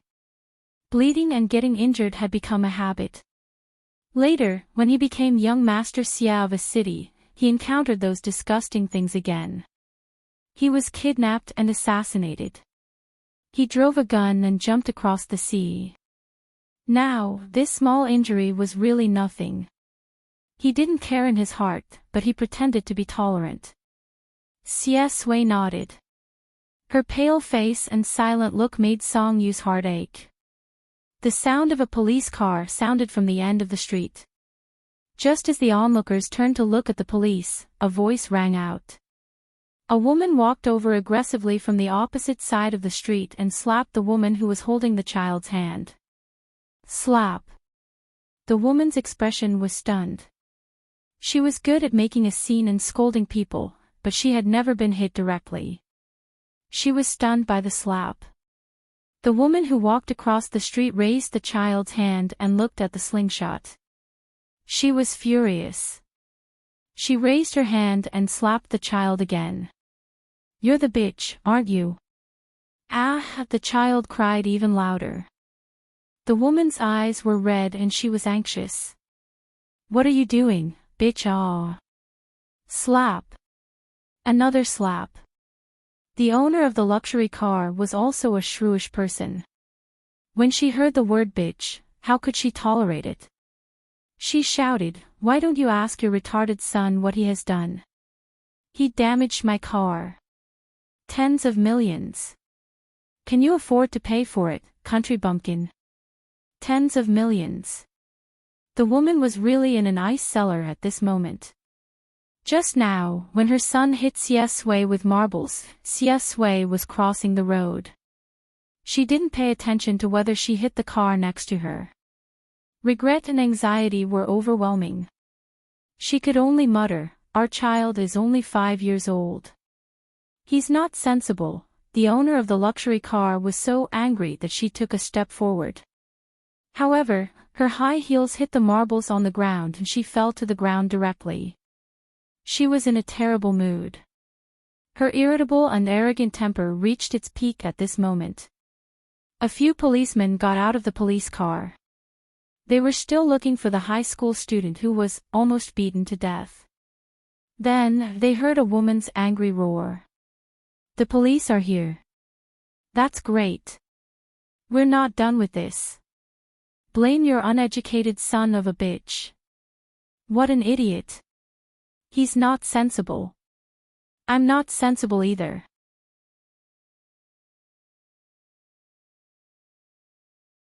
Chapter 8. Song Yu was also confused by this. What was this? A wicked person would be dealt with by another wicked person. Originally, he and Xie Sui were the protagonists, but now no one cared about them because of this incident. Kai Mingzhu's father was the president of a group in Jing City. She was used to being arrogant and domineering. She was calculative and narrow-minded. If they provoked her, it would not be as simple as compensating them with money. If she really wanted to kick this family out of Jing City, she had plenty of ways to make them miserable. In the police station, after checking the surveillance video and seeing the whole story, Song Yu was so angry that his face turned blue. It was the child who threw the stone, which almost hit Xie Sui's eyes. He braked suddenly and accidentally fell off the bike. The woman even made a false accusation, saying that Xie Sui had intentionally bumped into her. What wicked person! But now the woman's face was even uglier than his. Because the surveillance video clearly showed that it was her son's marble that hit the car. The woman had already knelt down. She was out of breath from crying and pulled her child to kneel down together. The 5-year-old boy was crying and howling after being beaten. The woman kept crying. "I was wrong, Miss Kai. Miss Kai, I'll beat this disobedient boy to death. I'll avenge you. I was wrong. Miss Kai, I can't afford it. Our whole family lives in a small house. Even if you kill me, you can't afford it." Kai Mingzhu sneered the whole time. In the end, the woman cried until she fainted. She completely regretted it and her intestines were twisted together. But it was too late. They came out of the police station. Song Yu took Xie Sui to a small clinic to get some medicine. "Can you still walk?" Xie Sui's leg was injured after falling off the bike. Song Yu frowned and looked at her leg. Xie Sui held a plastic bag of vegetables in one hand and said in a low voice, "It should be fine." Song Yu thought for a moment and said, "I'll take you home." Xie Sui was stunned, and her fingers involuntarily curled up. But when she saw Song Yu's serious expression, she nodded slowly. His dark and slightly curled eyelashes blocked the slightly cold light. It was already night time. Starlight shone on the road. The shadow of the street lamp was elongated. The July wind was slightly dry. Song Yu's irritable heart also calmed down. He thought for a moment and asked, "You're not working in Linshui anymore, are you?" Xie Sui replied softly, "Okay." Song Yu breathed a sigh of relief. "Yes, that place is a mess. It's not suitable for you to go there." Xie Sui hesitated for a while. Then he mustered up the courage to ask the question that had been lingering in his heart for a long time. Why did you?" He couldn't bring himself to say the last 3 words. Under the street lamp, the young man's delicate and cold facial features were a little helpless and confused. Song Yu answered, why is she so good to you? C.S. Wei's voice was so low that it blended into the wind. Yes. Song Yu looked up at the night sky. His soft hair was floating slowly. Probably. I'm too kind. C.S. Wei, what a unique answer. Song Yu felt that he was too kind. Originally, 5 years had passed by just eating and drinking. But he had to come to Jing City to tear the playboys apart and call them shrews. He was almost moved by himself. He scratched his hair. I just can't bear to see others being bullied in front of me. What a coincidence. Every time I meet you, it's this kind of trivial thing. C.S. Wei couldn't help laughing. But Song Yu was immersed in his own world and didn't hear it. He said seriously, I saved you twice. Anyway, it's fate. I can barely be considered a friend. Don't get me wrong. I treat others the same. C.S. Wei smiled. Okay. He didn't believe it. The Song family treasured this son so much. How could they bear to let him come to Jing City alone? Lin Shui could be said to be an accident. But Song Yu's appearance on Lianyan Street couldn't be fate. Song Yu came for him. Then, why? Speaking of which, he and Song Yu played together when they were young. But that was before the age of 5, so it was nothing. C.S. Wei brought Song Yu to his house with a bit of curiosity. The corridor where Grandma Chin lived was very old. The voice-activated light was sometimes on and sometimes off. Song Yu stamped his feet several times before the turbid light bulb lit up. The stairs were very narrow. Song Yu helped C.S. Wei up. There were a lot of flyers piled up in the corridor, which smelled old. Because the space was too small, Song Yu was almost next to C.S. Wei. There was a very light fragrance of plants on his clothes. It was light and pleasant. C.S. Wei looked down and saw the young man's neck. It was very white and fragile. For a moment, he was a little dazed. Which floor? The 3rd floor. For this small house, the 3rd floor was the top floor. When he opened the door, Grandma Chin had already fallen asleep on the sofa. There was only a blanket on her. The food on the table was untouched. It seemed that she was waiting for C.S. Wei. The yellowish light shone on this small but warm room. C.S. Wei put the vegetables on the table gently and walked to the sofa. Song Yu knew what he wanted to do and said, "Let me do it." "Your leg is not convenient now."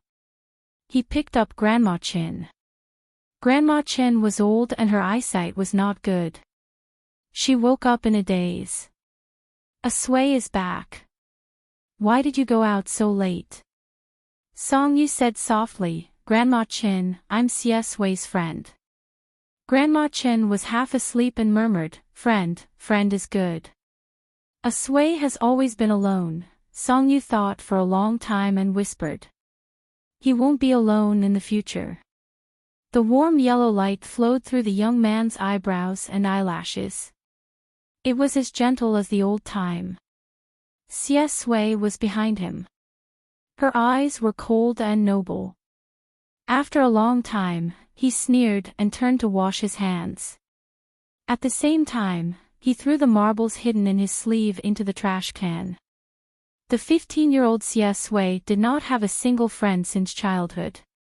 Even if she was cold on the surface, she yearned for beauty in her bones and would be touched by some trivial things. However, the 25-year-old C.S. Wei had experienced too many flattery and people who approached him with ulterior motives. His appearance and family background brought him too many genuine and fake flattery. Indifference seeped into his bones. Kindness and gentleness could no longer move him like they did the 15-year-old him. C.S. Wei recalled some disgusting things from his previous life, and the corners of his lips curled up into a mocking smile that no one knew who it was directed at. How inferior would one be to be willing to do anything for a little warmth? How cowardly would one be to rely on others' help to get out of their obsession? When Song Yu came out, Xie Sui was cooking noodles in the kitchen. Song Yu sat at the table without hesitation. Isn't there still rice? He turned off the fire. He brought out a bowl of steaming hot noodles. Xie Sui's cooking skills were still very good. The noodles looked delicious with chopped green onions and a layer of minced meat and oil. The aroma entered his nose. Song Yu, who had not eaten all day, suddenly felt hungry. The rice is cold. Xie Sui sat opposite him, pushed the noodles in front of him, and said, "You eat." She remembered that Song Yu seemed to have not eaten all day. It was a repayment. Song Yu was stunned. For me? God, what kind of pitiful wife and loving mother was she? Xie Sui seemed to be a little shy under his gaze. Yes. Thank you. Song Yu stirred the noodles with chopsticks and sighed in his heart. How could such a kind and lovely person be abused like this in the book? After eating, he left and called the driver to pick him up. Sitting in the car, the driver was very puzzled. Master, aren't you here to buy books? Why did you buy them here? Song Yu looked out of the window. I met a very important friend, so I changed my mind. The driver was surprised. You have only been in Jing City for a few days. How could you meet a very important friend? Song Yu seemed to make a lot of sense. Uncle, you don't understand. This is called old friends at first sight.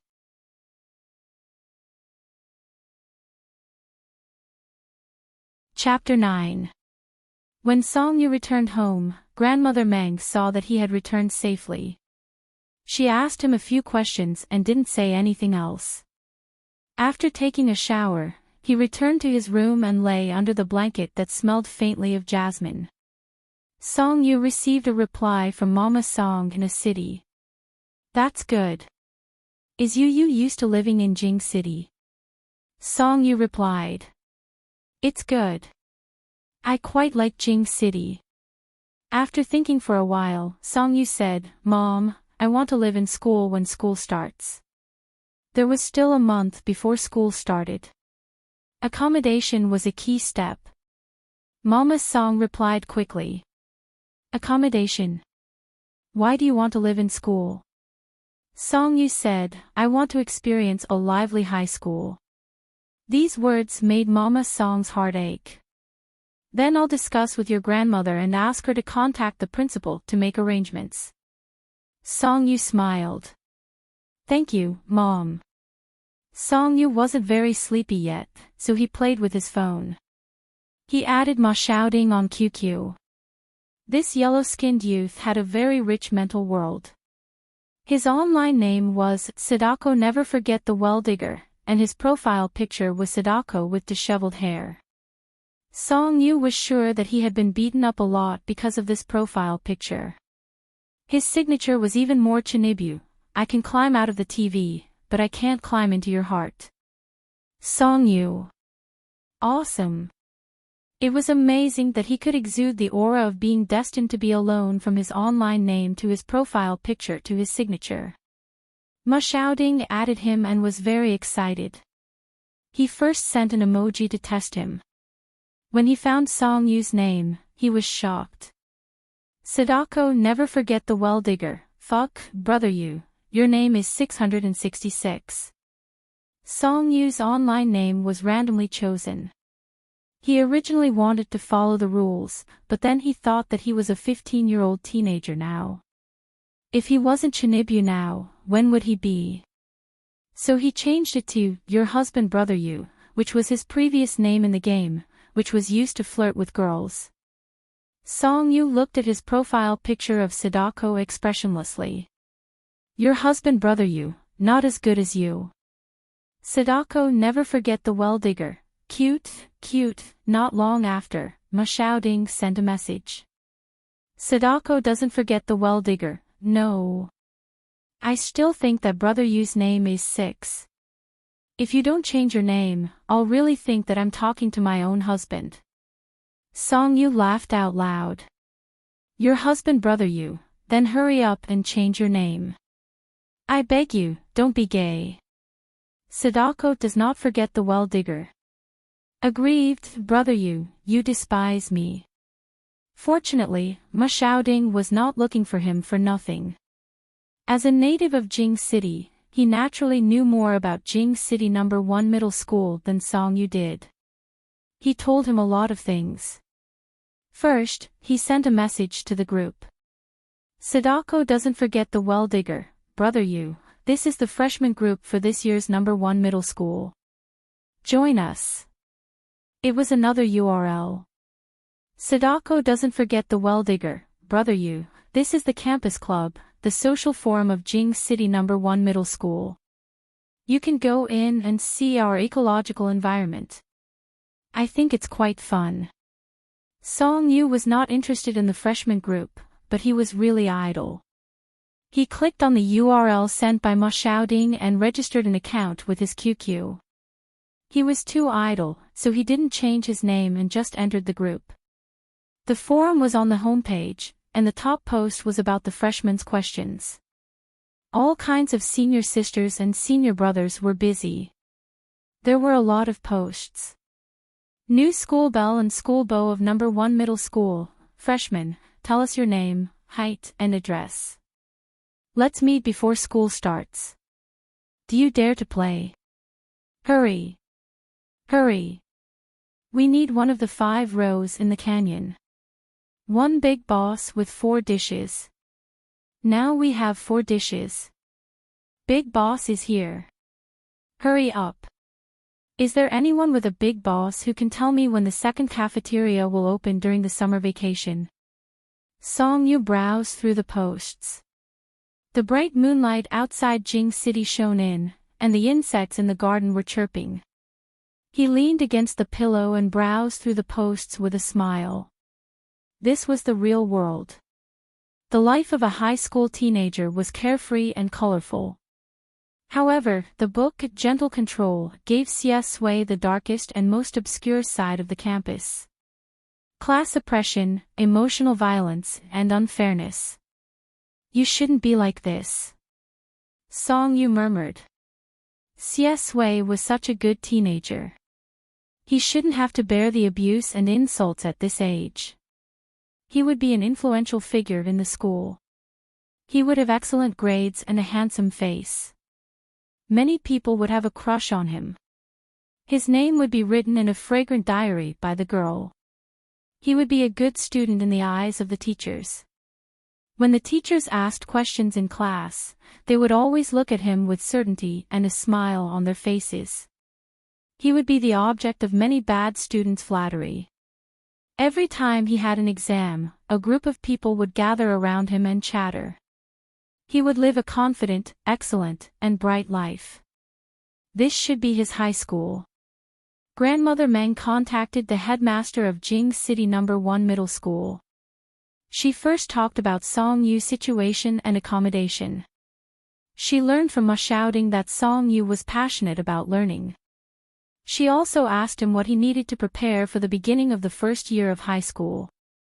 After getting the headmaster's serious and dedicated answer, Grandmother Meng was satisfied and bought a pile of books and exercises. She sent them to Song-yu's room and said gently, "You, just do your best. Don't tire yourself out."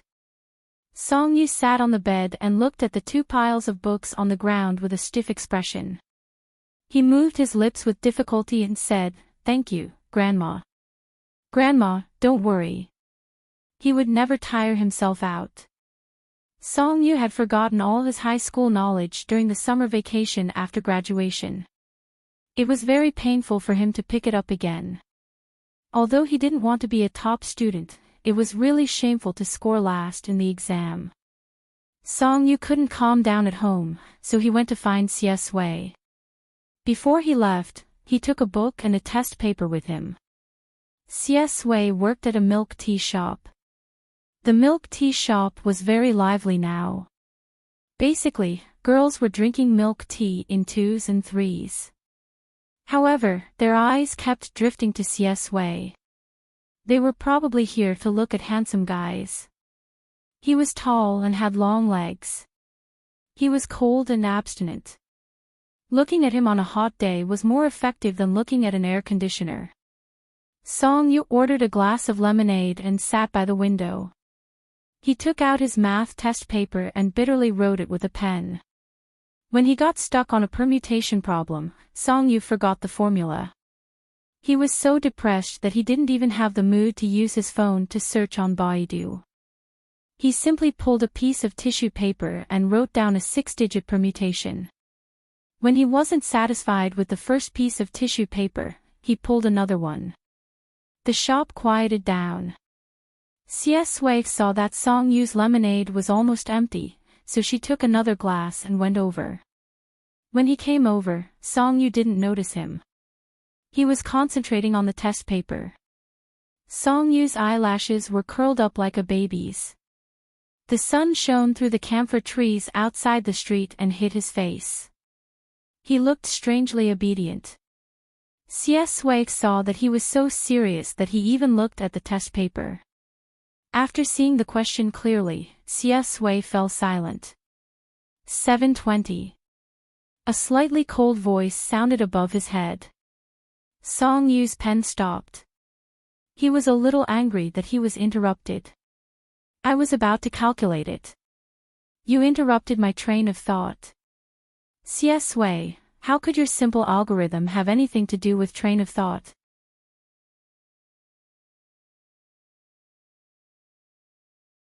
Chapter 10. Of course, Song Yu quickly realized how stupid he was. He pursed his lips and changed the topic. Are you off work? No. Cs Wei sat opposite him and shook her head. She asked again, are you doing a question? Song Yu raised the mathematics book in his hand and said, yes. They had met twice, so their interaction was no longer so awkward. Song Yu complained, I'm really bored to write this. It's so troublesome. The more I write, the more tired I get. Actually, it's not troublesome. A 66, factorial of 6. Cs Wei smiled and picked up a pen with her slender hand. She also took out a piece of paper and wrote a formula on it. She handed it to Song Yu. The question just now. Song Yu was so embarrassed that his ears turned red. He took it and said, thank you. Fortunately, another customer came into the milk tea shop at this time. Cs Wei went to work. Song Yu looked at her back and poked a thin tube into the cup. He took a sip of the lemon water and felt the cool and sour taste of summer in his mouth. He was depressed. Would the protagonist think that he was a retard? Even primary school students would not calculate like that. The more he thought about it, the more annoyed he was. It was almost evening. Song Yu's paper was finally finished under his ample skill in answering questions. He chose the shortest answer with 3 long ones and 1 short ones. He chose the longest answer with 3 short ones. Copying was the main method and being confused was the secondary method. He was uncultured, but he could solve the world. After finishing the paper, Song Yu felt that his soul had been sublimated. Halfway through, the store manager asked Cs Wei to buy some strawberries. In the deserted milk tea shop, a female employee finally found an opportunity to approach him enthusiastically. Little brother, can I ask what's your relationship with Brother Xie? The female shop assistant's name was Xiao Shi. She was quite pretty and had big eyes. She wore a little orange lipstick and looked pure and beautiful. Song Yu finished his paper and was in a good mood. He answered casually, friends. When school starts, we might still be classmates. When Xiao Shi heard this, she smiled, revealing 2 sweet dimples. She seemed to be very happy. That's great. It turns out that Brother Xie still has friends. She put the exquisite gift box she had been holding in her hand on the table and said softly, can I ask you for a favor? Song Yu was stunned. Confess. You'd better tell him that yourself. Xiao Shi didn't know whether to laugh or cry. No, Brother Xia doesn't even talk to me. I don't have the guts to confess to him. She lowered her head, and her hair fell behind her ears. She seemed to be reminiscing. Brother Xia saved my life last week, and I've been wanting to thank him. But I'm a little scared of him, so I haven't dared to say it out loud. Song Yu was stunned and suddenly felt that the name Xiaoxi was a little familiar. Xiao Shi bit her lips and continued, I want you to help me give this gift to him.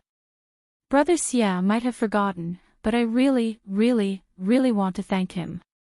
Her eyes reddened as if she recalled something terrifying. She sniffled and said, I was walking alone at night and was almost taken away by those hooligans. He was the one who saved me. Brother Xia is really a very good person. Song Yu finally remembered. In the original book, Xia Sui got into trouble with those hooligans during the summer vacation and got her fingers broken because she saved this girl named Xiao Shi. Song Yu had mixed feelings in his heart. He bit the thin straw and thought for a while.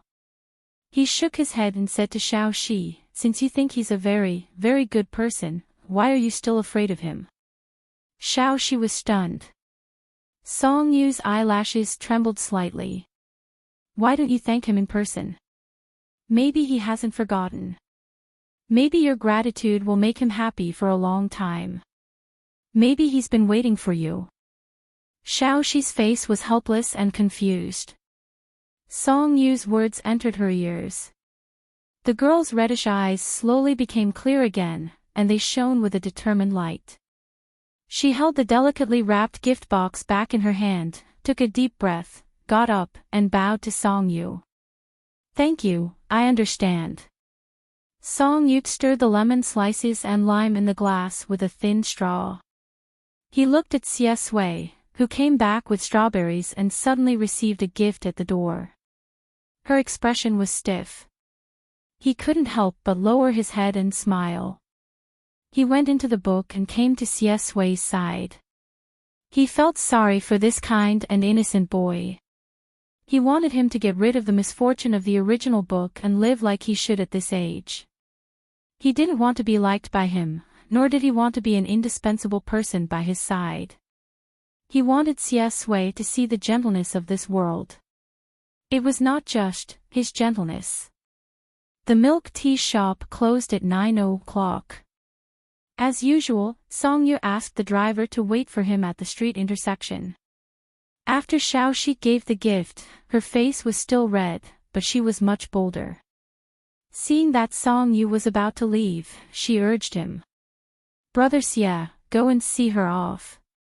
Xia Sui frowned. This place could be said to be remote. There were only a few street lamps on the street, and the street was dark. Song Yu thought of something. Do you want to buy a cell phone? Xia Sui held the gift in her hand. Her expression was indifferent in the dark, but there was a trace of hostility in her dark eyes. Song Yu's arrival changed a lot of things, and he didn't like this feeling. Hey, are you listening to what I'm saying? Song Yu, who didn't get a reply, asked again. Xia Sui looked down and said indifferently, I'll buy one when I have enough money. Song Yu paused and asked, I have an old cell phone at home. I'm going to throw it away anyway. I'll sell it to you for 100 yuan. Do you want it? 100 yuan was no different from giving it away. Xia Sui's eyes were cold, and the irritation in her heart was getting worse.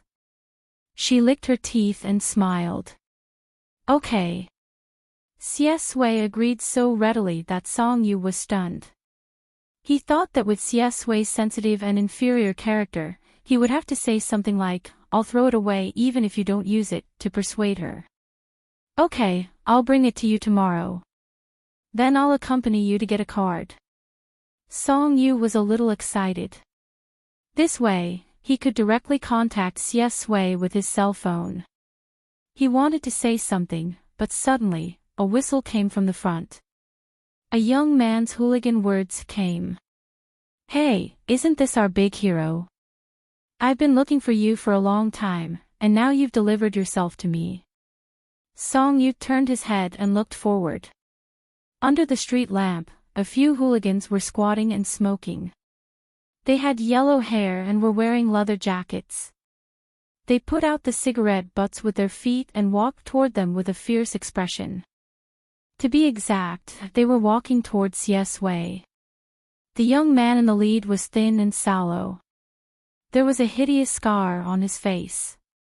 He stared at Cs Wei and sneered. "You were lucky last time. This time, all my people are here. Tonight, even if you don't die, you'll have to break one of your arms." There were about 7 or 8 of them, and they all had things in their hands. They looked like they didn't care about their lives.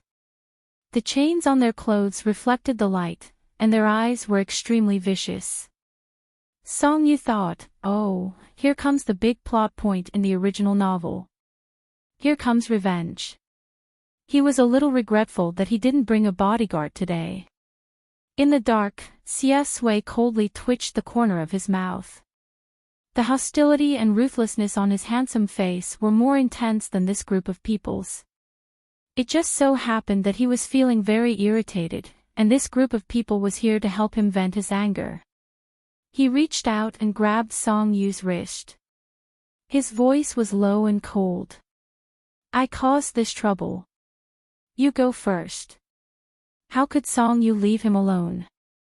If he left him alone, Cs Wei's arm would be gone. Song Yu pulled him behind him and said coldly, "Shut up.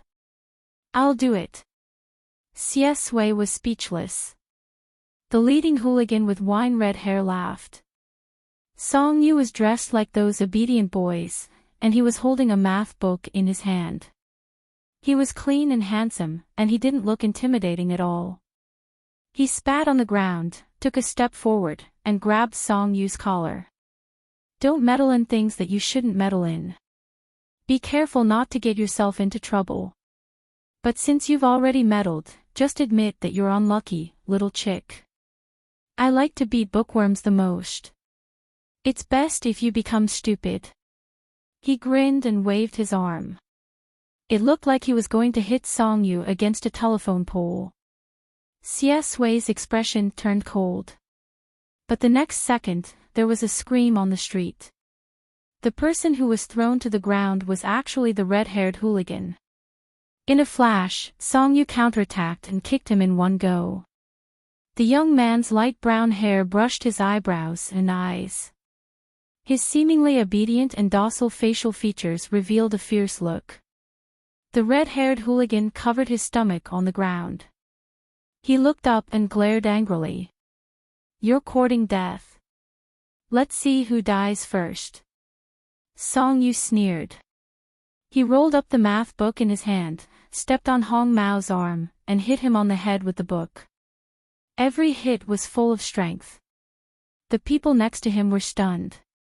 Even Cs Wei, who had been calm for many years, was stunned by this kid for a few seconds. Hong Mao screamed and wanted to struggle, but Song Yu's strength was frightening. He was humiliated and angry. He turned back and roared, "You're still standing and watching. Take your weapons and kill him for me." The underlings realized that they had brought weapons with them. In an instant, they swarmed up with iron rods and knives. "You're finished. How dare you provoke our Azure Dragon gang? Tonight, it's useless even if you kneel down and call me daddy." Song Yu released his foot from Hong Mao and entered a few numbers on his phone. While waiting for the call to be connected, he smiled coldly at the group of hooligans. "Still calling me daddy?" He patted Hong Mao's face with the math book and sneered. "You should do some homework before you come out. There's a street in the north and south of the city. Ask around and find out who the daddy is." The hooligans had never heard such arrogant words. They were so angry that their faces turned green. Damn, how could someone be so arrogant? As for Cs Wei, He was really amused by this child. The irritation in his heart slowly dissipated in the gentle night breeze. Perhaps Song Yu had brought a lot of variables, but he had also brought him a lot of new experiences. At least, he didn't dislike it. Hong Mao was so angry that he wanted to jump up. You call someone. It's useless even if you call someone. Tonight, either you die or I die. Song Yu was already on the phone. Hello, Uncle Ma, drive the car in. There are a few delinquents blocking the traffic. You can kill them by the way.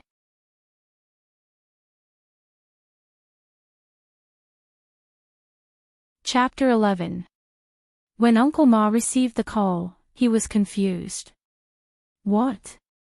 However, he still followed his young master's instructions and drove the car in. The headlights of the car lit up, and two beams of light pierced through the dark street. The gangsters felt that the light was so dazzling that they could not open their eyes. They looked terrified. Fuck. Is this real? Hong Mao looked at Song Yu as if he was looking at a lunatic. He was probably really afraid that something would happen. He stumbled up from the ground and said, "Just you wait." The gangsters put down their weapons and ran away with their boss. Uncle Ma honked a few times and watched speechlessly as the hooligans left in terror. He then parked the car in front of Song Yu. Song Yu was talking to Xie Sui. They're just a bunch of gangsters. When they come to fight with you, don't fight them head-on. Use the 110. He was afraid that Xie Sui would repeat the same mistake and break her hand when he was not around. Xie Sui's dark eyes had a hint of a smile. She nodded. Song Yu asked again, "Did you buy insurance?" Xie Sui, "No." Song Yu gave him a suggestion. Buy insurance. In the future, you can do whatever you want in Lianyan Street. Xie Sui smiled. Okay.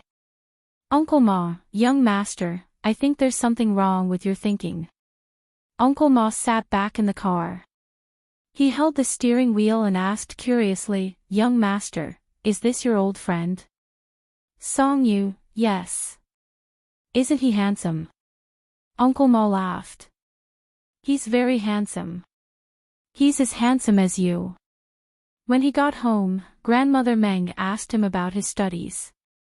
Song Yu was too embarrassed to show her the papers that he had less than 20% correct. He only said vaguely, "I'm just a little bit better." Grandmother Meng was very pleased. She specially made a bowl of liver tonic soup for him. After drinking the soup, he took a shower and went to bed. Song Yu clicked on QQ and saw a female ghost's profile picture. She sent him several messages. Sadako doesn't forget the well digger, brother Yu, I've investigated the matter you wanted me to investigate. Sadako doesn't forget the well digger, I called a few brothers and asked Zhu Zhixing at the school gate. Sadako doesn't forget the well digger, Zhu Zhixing said that he wasn't sure if Xie Sui was sick or not. He only heard it from his mother and a few aunties. Everyone on the street was saying that Xie Sui's mother had AIDS, so he believed it. This idiot. Sadako doesn't forget the well digger, I went to investigate again. What the hell? What did they mean by Xie Sui's mother had AIDS? It was probably because of this group of gossipy women. The men at home couldn't control them. When Xie Sui's mother first moved in, they tried to please her every day. She's so jealous that she wants to die. Nonsense. Sadako does not forget well digger, his mother seems to have opened a small restaurant. It's so hateful. I've decided to bring a group of brothers to make a scene tomorrow. Everyone on the street will say that the food is disgusting and piss her off. Let her experience the pain of gossip. Song Yu was amused by him. Your husband brother Yu, what kind of gossip are you talking about? Why don't you say that one of your brothers ate it and was hospitalized and hasn't come out yet? Your husband brother Yu, or put up a banner. The bastard boss's wife poisoned the food. Little Black, which I raised for 10 days, is gone just like that. Sadako doesn't forget the well digger, 666. My brother you is still fierce. Your husband brother you, fierce my foot. Do you think you can fight a group of shrews? Sadako doesn't forget the well digger, biting hand, feeling wronged. In fact, Song-yu didn't plan to do anything to that person. If he really counted, everyone on that street was a propagator of the rumors. Even Sui's junior high school classmates were indirect victims. It wasn't just in the 3rd year of junior high school. In the 10 years before that, Sui had only encountered colder treatment. Shouting on the street might not necessarily help prevent her anger. She might even be besieged by a group of shrews on Lianyan Street. Sadako doesn't forget the well digger, brother you, what should we do? Song-yu suddenly remembered that there seemed to be an app called Diner in this world. It had a lot of traffic, and ordering takeout was the main reference. Your husband brother you, send me the name of his restaurant. Sadako doesn't forget the well digger, oh. Song-yu entered the name of the restaurant and found that the rating of this restaurant was quite high. It was ranked at the top of the food chain, and the reviews were very good.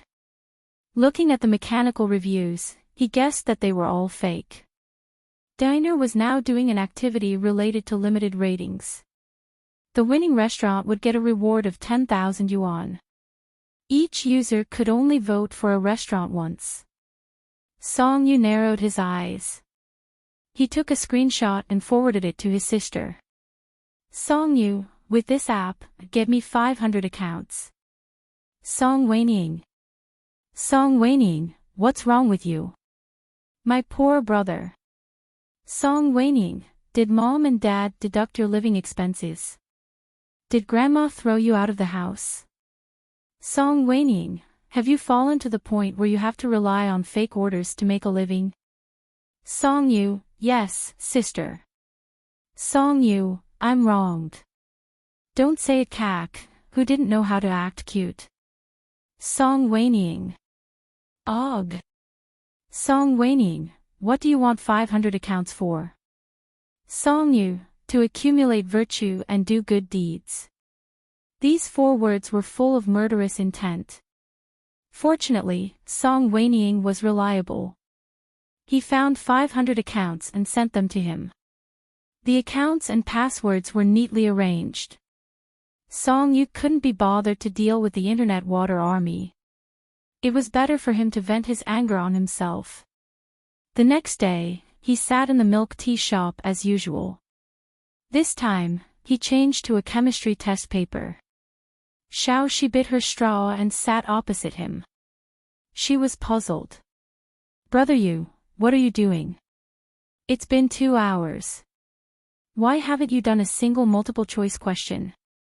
Song-yu slowly cut to the numbers. I'm busy. Don't disturb me. Xiaoxi's eyes lit up. She leaned over. What are you busy with? Song-yu, I'm busy giving bad reviews. Xiaoxi, in the beginning, Song-yu was full of witty remarks. From the service attitude to the speed of serving the food to the hygienic environment to the taste of the meat and the freshness of the dishes, he dissed everything. At the beginning, he even added a "I've never eaten it before" to encourage himself to be a cloud customer who angered the merchants. But after such a long time, it was inevitable that he would run out of ideas. Hence, his style changed bit by bit. The reason for giving bad reviews was no different from a troll. The husband and wife long slice I ordered actually didn't have a husband and wife. Suspected fraud, reported. The lady boss gave birth to a son, not a daughter. Spicy eyes, 1 star. After that, he did as he pleased. When I paid, I found out that I was still so poor. Sad, unhappy. Bad reviews. When I went out, I saw that there was only 1 son today. Unhappy. Bad reviews. Why am I still single now? Sad. Bad reviews. Didn't see the stars during the day. Frustrated. Bad reviews. Syria is still at war today. The Syrian people are so pitiful. Unhappy, give me a bad review. Pft, ha ha ha. Xiaoxi went behind Song Yu. When she saw the series of comments, she laughed so hard that she was about to cry. Brother Yu, what are you doing? This merchant must be angered to death by you. Xie Sui walked over at this moment. Xiaoxi and he took turns to be on duty. She immediately stuck out her tongue and ran to the cashier counter with a smile. Brother Xie, quickly come and stop him. Brother Yu is crazy. Song Yu, this lady, how can you say that?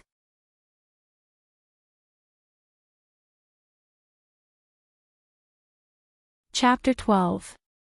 Xie Sui rolled up her sleeves a little, revealing her fair wrists, and sat opposite Song Yu. Her eyes fell on his blank chemistry paper, and she smiled.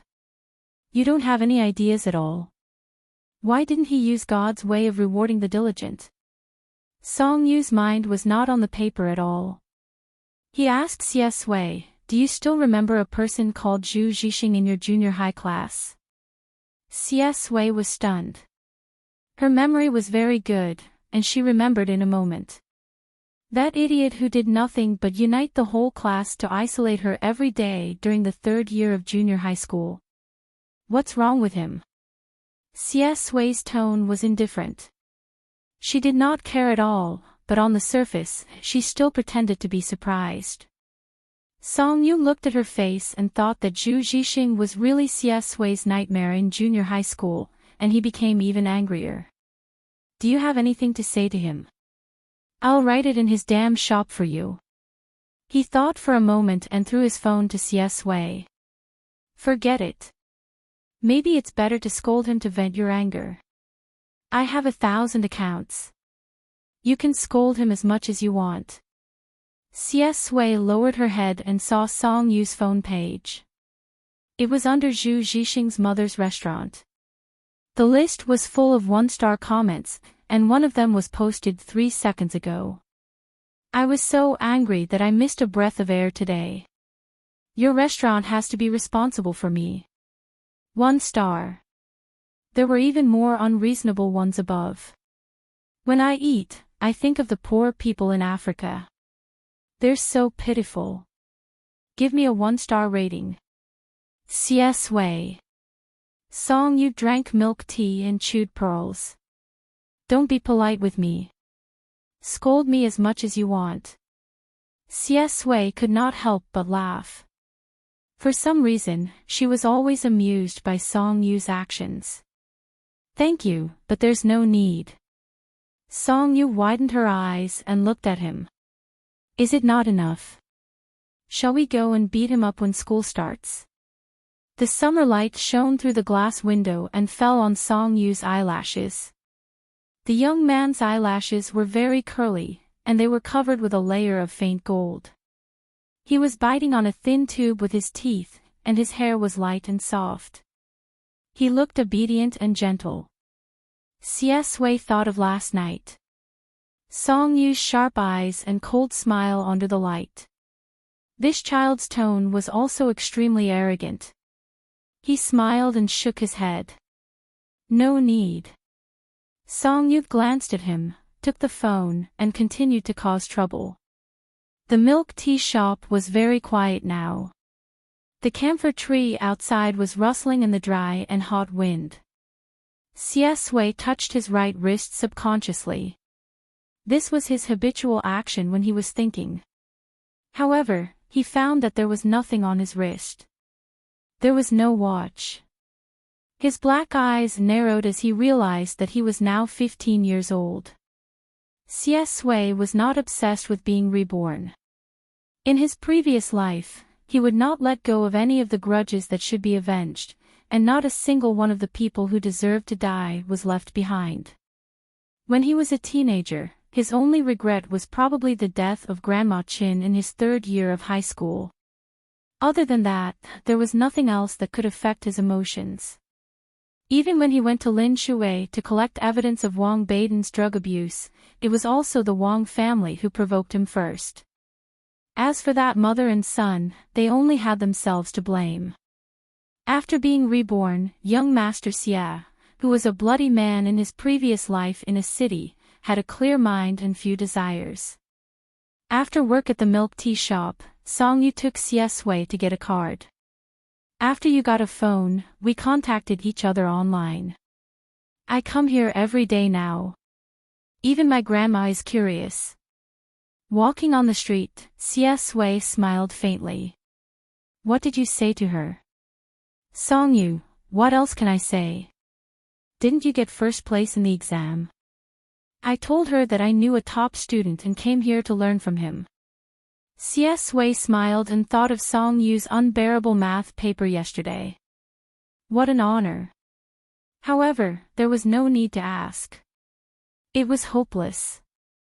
When they reached the intersection, there were still more than 10 seconds before the traffic light turned green. When Song Yu saw it, he grabbed Xia Sui's hand and ran. Let's go. When the teenager grabbed her wrist and rushed forward, Xia Sui was stunned. The sunset illuminated the ground orange, and the wind carried the smell of camphor trees. In the distance, there were car horns, radio broadcasts, and passers-by talking. She looked at Song Yu's back view and her eyes became deeper. It took a lot of time to get a phone card in the business hall. When it was their turn and they finished, it was already 7:00 in the evening. Save your phone number first, then add me on QQ. Xia Sui entered the number and searched for contacts. When she saw, your husband, brother Yu, she clicked her tongue in her heart. What a child. Why did you choose this name? Song Yu's answer was very straightforward. Because it's handsome. She agreed to contact him. Song Yu realized that Xia Sui's online username was now a period. Her personality signature was also a period. Her profile picture was pure black, and she looked even more Chinibu than him. Mr. Period. You're so handsome. Xia Sui. After leaving the business hall, Song Yu felt thirsty, so he went to the convenience store next door to buy a bottle of water. When he paid, he also took a bag of mint candies. He liked cool things like lemon mint very much. When he put it in his mouth, he felt refreshed. Even the summer heat was reduced by a lot. As they walked toward Lianyan Street, the number of cars gradually decreased, and even the lights dimmed. Do you want some? Song Yu handed the mint candies to Xia Sui. Xia Sui didn't like to eat candies and shook her head. Oh. Song Yu took the candies back. At this moment, a gloomy and cold voice suddenly sounded in front of them. I want some. Little friend, are you going to give it to me? Immediately after, a group of people laughed evilly. Song Yu and Xia Sui looked forward. A group of hooligans walked out from the side alley. It was the same group of people from last night, but there were twice as many of them. Hong Mao held a nunchaku in his hand, and his scarred face sneered coldly. If his hatred was only directed at Xia Sui yesterday, then Song Yu was added to it today. Behind him, the green-haired and purple-haired Huang Mao also had a look of resentment. Brat! I was really scared by you yesterday. This time, I'll catch you on the way back, and you won't even be able to make a call. As the tyrant of Lianyan Street, Hong Mao was humiliated by two brats. He was so angry that his teeth itched. Don't talk nonsense today.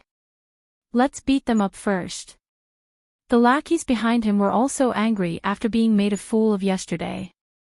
They held knives and sticks in their hands and slashed at Song Yu and Xia Sui. If you don't see blood today, you can't leave. Song Yu, fuck. Xia Sui narrowed his eyes. He felt that this group of hooligans really needed to be taught a lesson. He pulled Song Yu's hand, wanting him to leave first.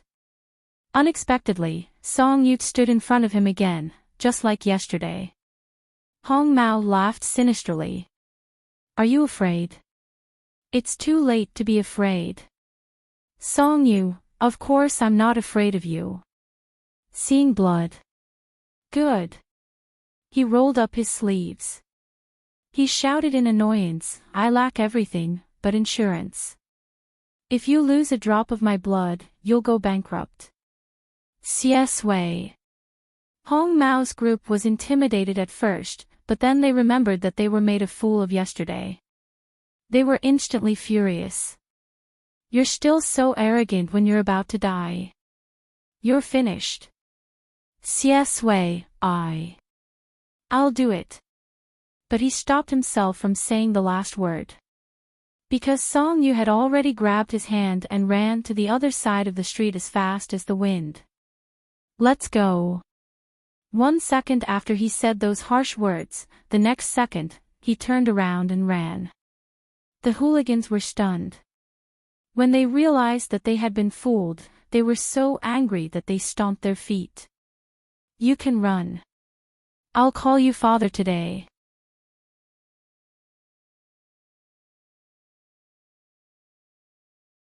Chapter 13. Song Yu was not familiar with the terrain at all. He called the police as he ran. He was panting. Hello, 110. A group of delinquents ganged up on a poor high school student on Lianyan Street. Does anyone care? This group of delinquents with knives and sticks should be baptized by socialism.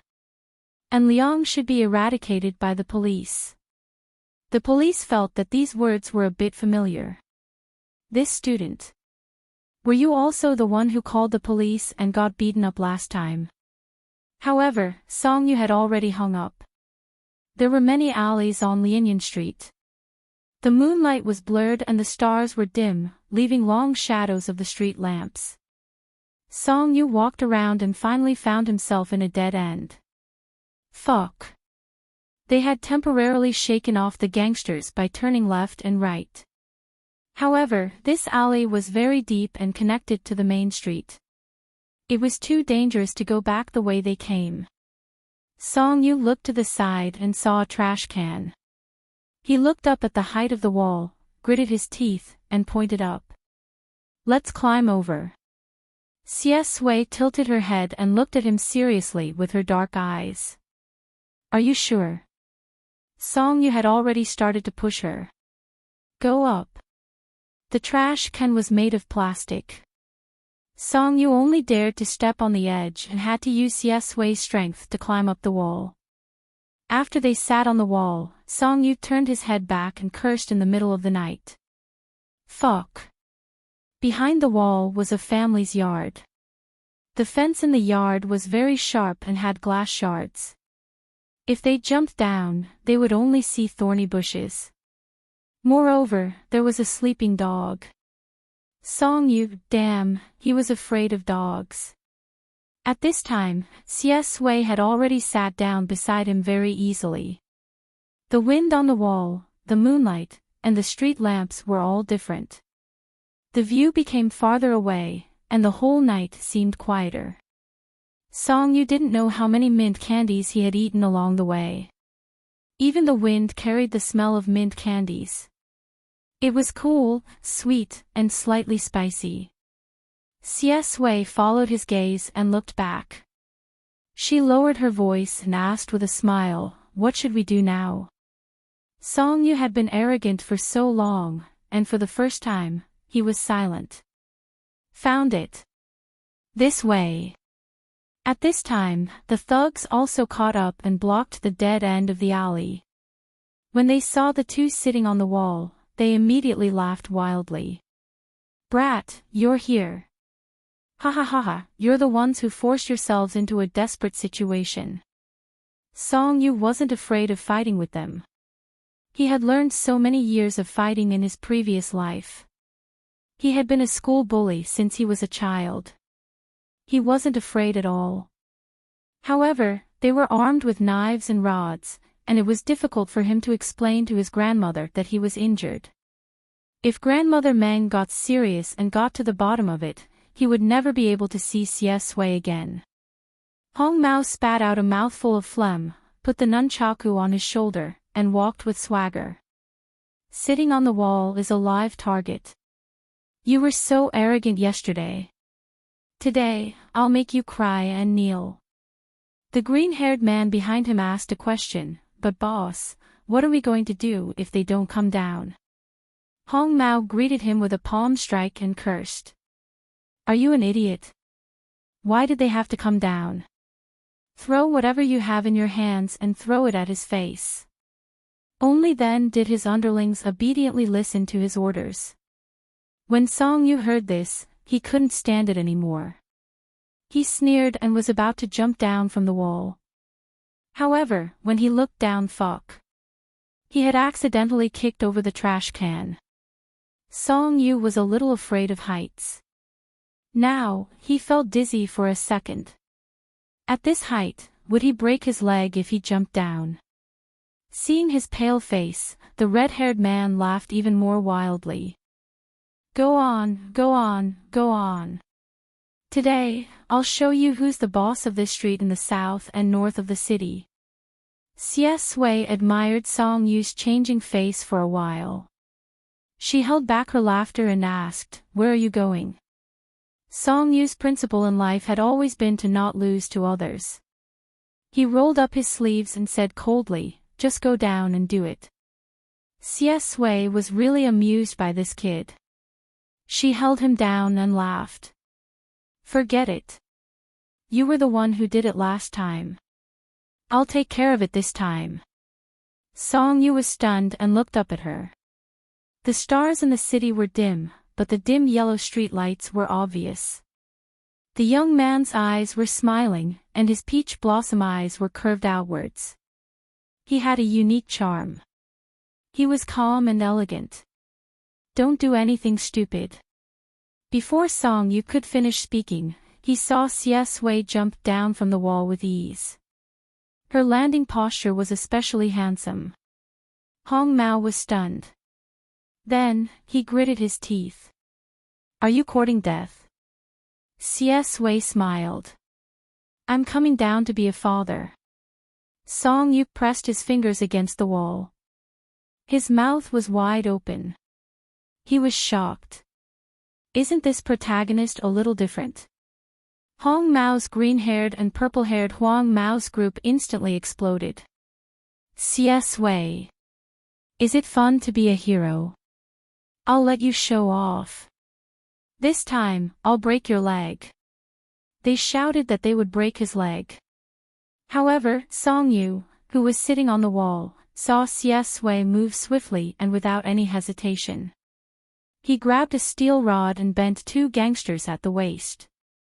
He grabbed Hong Mao's hair and slammed him against the wall with ease.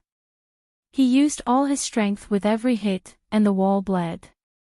After a while, there were continuous screams in the deep alley. The gangsters were armed with knives. Xie Sui was also bleeding, and it splashed on his white shirt. However, Xie Sui was expressionless the whole time, as if it was not his injury.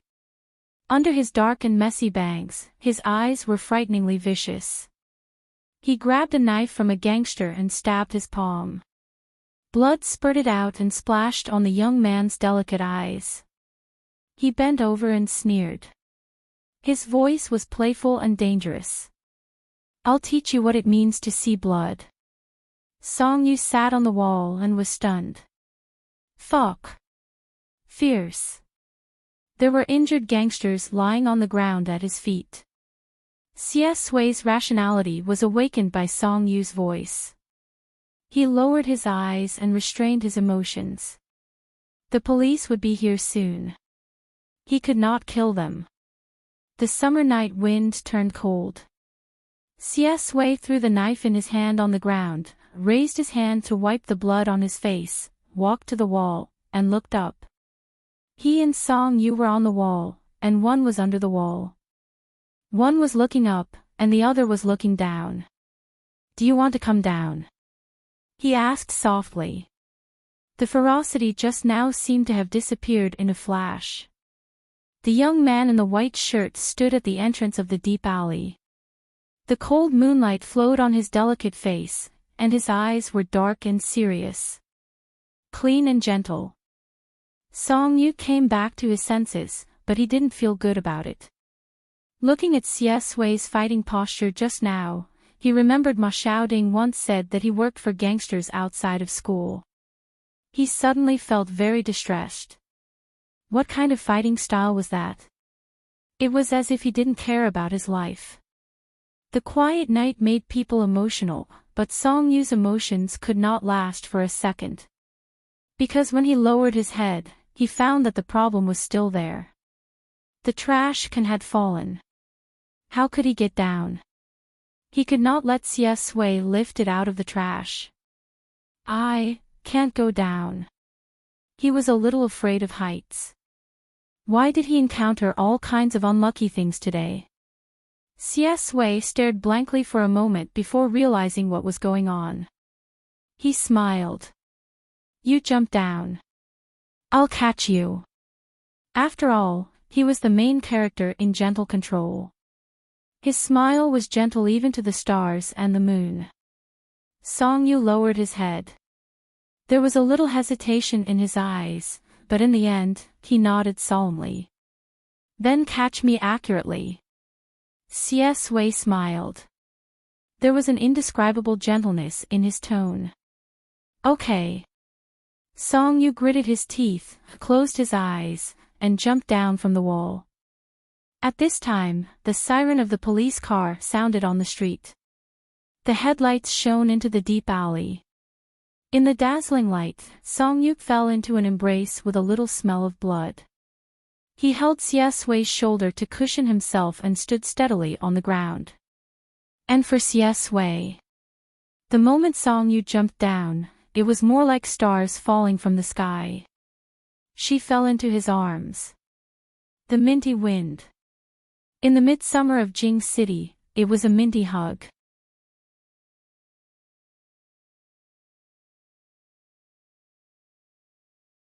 Chapter 14. In the communication room of the police station. The police officer and Song-yu looked at each other in bewilderment. The police officer held a pen and smiled faintly. Why is it you again? Song-yu replied slowly, probably because I'm born with a strong sense of responsibility and like to call the police when I encounter injustice. The police officer was amused. No, I'm asking why you're always the one being beaten up. Song-yu was speechless. Xie Sui laughed out loud. The gangsters were actually more seriously injured than them, but Hong Mao's group had already been recorded by the police and had countless criminal records. The police considered it legitimate self-defense, so they only recorded it briefly and let them go. They were supposed to contact their parents, but Song-yu took the initiative to talk about Xie Sui's family situation. His words were emotional and reasonable, so this part of the process was cancelled. They left the police station again and went to the small clinic again. There were only a few people in the clinic, and the lights were bright. The male doctor in the clinic still had an impression of them. The doctor said, last time, it was a leg injury. This time, it's a hand injury. Young man, you're quite wild. Xie Sui sat on the chair, her eyes slightly curved, and said modestly with a smile, it's okay. The doctor was so angry that he almost tore the pen on the paper. I said that you're wild, and you're so proud of yourself. Have you thought about how worried your family is? You're so young, yet you're studying obediently. Why do you have to hang out with a group of gangsters who don't do proper work? If something happens, your parents will be the ones who will be sad. Song-yu sucked on his mint candy and spoke up for Xie Sui. Uncle, you misunderstood. You can't just look at the surface. The doctor rolled his eyes at him. I haven't scolded you yet. You're his friend, right? So you just watched him fight. Didn't you try to persuade him? Song-yu choked and scratched his head awkwardly. We're not talking about the same thing. The doctor put the medicine into a bag and sneered. Fine. If you don't look at the surface, are you going to fight aliens and leave scars? Do aliens also use such down-to-earth cold weapons? Song Yu, the TV on the wall was playing Di Jia Ao Taemin. When the doctor's 2-year-old son heard this, he clapped his hands and turned his head. His big clear eyes curved as he laughed in a childish voice, "Crooked Star Silver." Xie paid and took the medicine. Thank you. The doctor was exasperated. My son will grow up in the future. If he gets himself injured all over like you, I'll break his legs first. Song Yu chewed on the candy and shouted, I already said that you can't judge a book by its cover. Uncle, what's wrong with you? My friend was injured while ridding the evil and pacifying the good. He just fought one against 100 street bullies. They protected the personal safety and property safety of all the junior high and high school students in the north, south, and north of Lianyan Street. These are the scars of a hero. The doctor was speechless. The child sitting on the chair clapped his hands while drooling. Hero. Song Yu was amused. Hey, little kid, you're so smart. Say that again. The child who was praised smiled very sweetly and said in a childish voice, Brother, hero. Seeing that he was teaching his child bad things, the doctor angrily chased them away with a feather duster. Go, go, go. You fought against the street bullies. I think you're the biggest bully on Lianyan Street. Ha ha ha. Song Yu, who had been promoted as a street bully, couldn't stop laughing. He pulled Xie out. A few moths gathered on a street lamp outside the clinic. In the quiet summer night, the whispers of insects could be heard from the bushes. It was already very late. Song Yu stood under the street lamp and called Uncle Ma, asking him to pick him up at the usual place. After hanging up the phone, Song Yu turned to Xie and said, I won't come here much in the future. I'll see you at school during the summer break. Those hooligans had criminal records. This time, they would probably stay in the police station for a few days. Xie should be safe in July and August. It solved the most dangerous thing he would encounter during the summer break. Song Yu felt that there was no need to come here anymore. Xie's nose was still filled with the smell of mint. She couldn't help but think about how much Song Yu liked peppermint. He retracted his fingers and smiled. Okay, see you at school. Song Yu stared at him and thought of the fierce young man in the deep alley. He was speechless for a moment.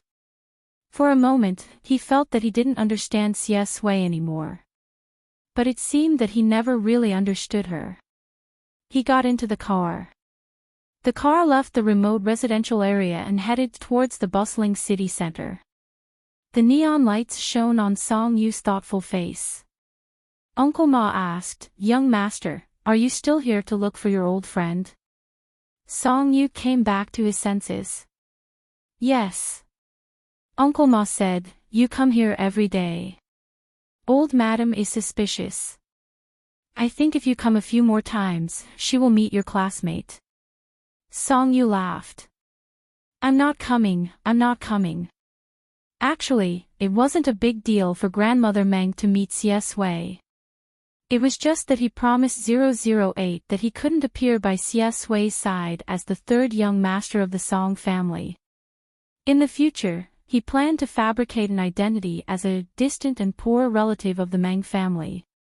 If he met Grandmother Meng, it would be easy for him to be exposed. Song Yu added very few people on QQ. He lay in bed and played with his phone. Looking at the black profile picture of the period, he inexplicably felt a little itchy to send something. But today, he racked his brains to come up with bad reviews and ran around the street in the middle of the night. It took a lot of mental and physical energy. He was already very tired. He didn't know when he fell asleep. When he woke up the next day, it was already 9 in the morning. When he went downstairs for breakfast, Song-yu received Ma Xiaoting's bombardment. Sadako doesn't forget the well-digger. Ha ha ha ha ha. Sadako doesn't forget the well-digger. Brother Yu, are you the one who is crazily giving bad reviews? I deliberately went to his place to eat today. When I saw Zhu Zhixing's mother's face turn green, I guess she was about to die of anger. Sadako doesn't forget the well-digger. Ha ha ha ha, you're so talented. I also asked my underlings to follow in your footsteps and give you a few good reviews. This vicious woman is going to die of anger. Song-yu was too lazy to care about Zhu Zhixing. When he thought of Grandmother Meng's expectant eyes and the stack of papers on the table, he suddenly had a headache. He drank the milk and sent a message to Ma Xiaoting. Your husband Brother Yu, how are your grades? Sadako doesn't forget the well-digger. Sadako doesn't forget the well-digger. Why are you asking this? It's okay, right? If you can get into Jing City First High School, your grades are not bad. Song-yu curled his lower lip and began to type. Your husband Brother Yu, good grades in junior high school don't necessarily mean good grades in senior high school. Don't think that you can relax during the summer vacation after the middle school exams. Other people are crazily signing up for cram schools now. The competition in first high school is very strong. Every year, there are cases of students jumping off buildings. It's lucky that the government didn't close down the schools. You can't lose at the starting line in the first year of senior high school. Ma Xiaoting was stunned by his speech, which was the same as his father's. Sadako doesn't forget the well-digger. Brother Yu, what are you trying to say? Song-yu had already returned to his room. He pulled out a chair and sat in front of the table, looking at the mountain of papers. Your husband Brother Yu, come to me, I'll share some knowledge with you. Good brother, let's do the papers together. Sadako doesn't forget the well-digger, let's not be good brothers, okay? After giving half of the papers to Ma Xiaoting, Song-yu felt much better. Grandmother Meng had given him a lot of information. During the transition period of junior high school, most of it was to consolidate and revise junior high school knowledge bit by bit. There were even college entrance examination questions, just to give him a rough idea of the difficulty. Except for the first paper, Song-yu didn't prepare to write at all, but he slowly got the hang of it. He casually grabbed a paper at the bottom of a book. It was very difficult and didn't require him to do it. Song-yu flipped to the last question out of boredom and was stunned. It was a very classic function problem, e to the x power and e multiplied by x. He didn't plan to try the last question yet, but he vaguely felt that it was familiar. A very vague concept even appeared in his mind. He bit the pen and thought for a long time before finally remembering. Wasn't this a typical example of Lagrange's mean value theorem? The reason why he remembered this question so clearly was probably because his high school teacher had mentioned the name of this theorem when he was expanding the way to solve the problem. The theorem given on Baidu was very difficult to understand without a specific example. Song-yu just wanted to finish his first conversation with Xie Sui. So he took a picture of this question and sent him a message. For the shame of issue essay 66, he bit the pen and thought. He pretended to be profound. Do you know what Lagrange's mean value theorem is? Xie Sui was leaning against the bed, tapping on the computer with his fingers. He hacked into Lin Shui's internet and pulled up the surveillance records. After doing all this, he went to get the glass of water next to him and caught a glimpse of a bright message on his phone. Song-yu, do you know what Lagrange's mean value theorem is? Xie Sui, he should be glad that he didn't drink water. Xie Sui's grades had always been outstanding when he was a student, and he had a cold personality. He didn't have any contact with normal students. Therefore, he couldn't understand the brain circuit of a poor student like Song-yu who relied on perseverance to solve problems. You even have to rely on numbers to permute combinations. Why are you asking about Lagrange? Of course, C.S. Wei didn't say this question that hurt his self-esteem. Because he could see that Song Yu seemed to be very enthusiastic about learning, and he didn't want to discourage him. C.S. Wei took out a pen and a piece of paper. Taking into account Song Yu's knowledge reserve, he wrote down the standard solution to the question in detail, then took a picture and sent it over. C.S. Wei, picture, C.S. Wei, you don't need that. Song Yu waited for a long time for this sentence and a picture with clear ideas and beautiful handwriting. It was even easier to understand than the answer. Amazing. As expected of the protagonist, the pride of the heavens. However, when Song Yu reached a dead end, he persevered and continued to ask questions. Song Yu, how do you solve it with that? He also sent a few emoticons. Scratching head ? Balbalu, C.S. Wei's fingers paused on the yellow bean. He seemed to have seen Song Yu's troubled look on the other side of the phone. He was a little lost in thought, then his thin lips curled up. C.S. Wei, you want to know that much? Song Yu, yes. C.S. Wei, cross out the big paragraph from the third to the fifth line and change it to "know from Lagrange's mean value theorem." After Song Yu did as he said, she let out a sigh of regret that she was a bad student. Song Yu, there is a number that makes them equal in the interval. C.S. Wei didn't want to tell him that it was a theorem. He thought for a while, then lowered his eyelashes and smiled mischievously. C.S. Wei, didn't I give you an interval? You can go through them one by one. You'll find that number. Song Yu, your fucking interval is infinite. Why did he feel that C.S. Wei was mocking him, fucking?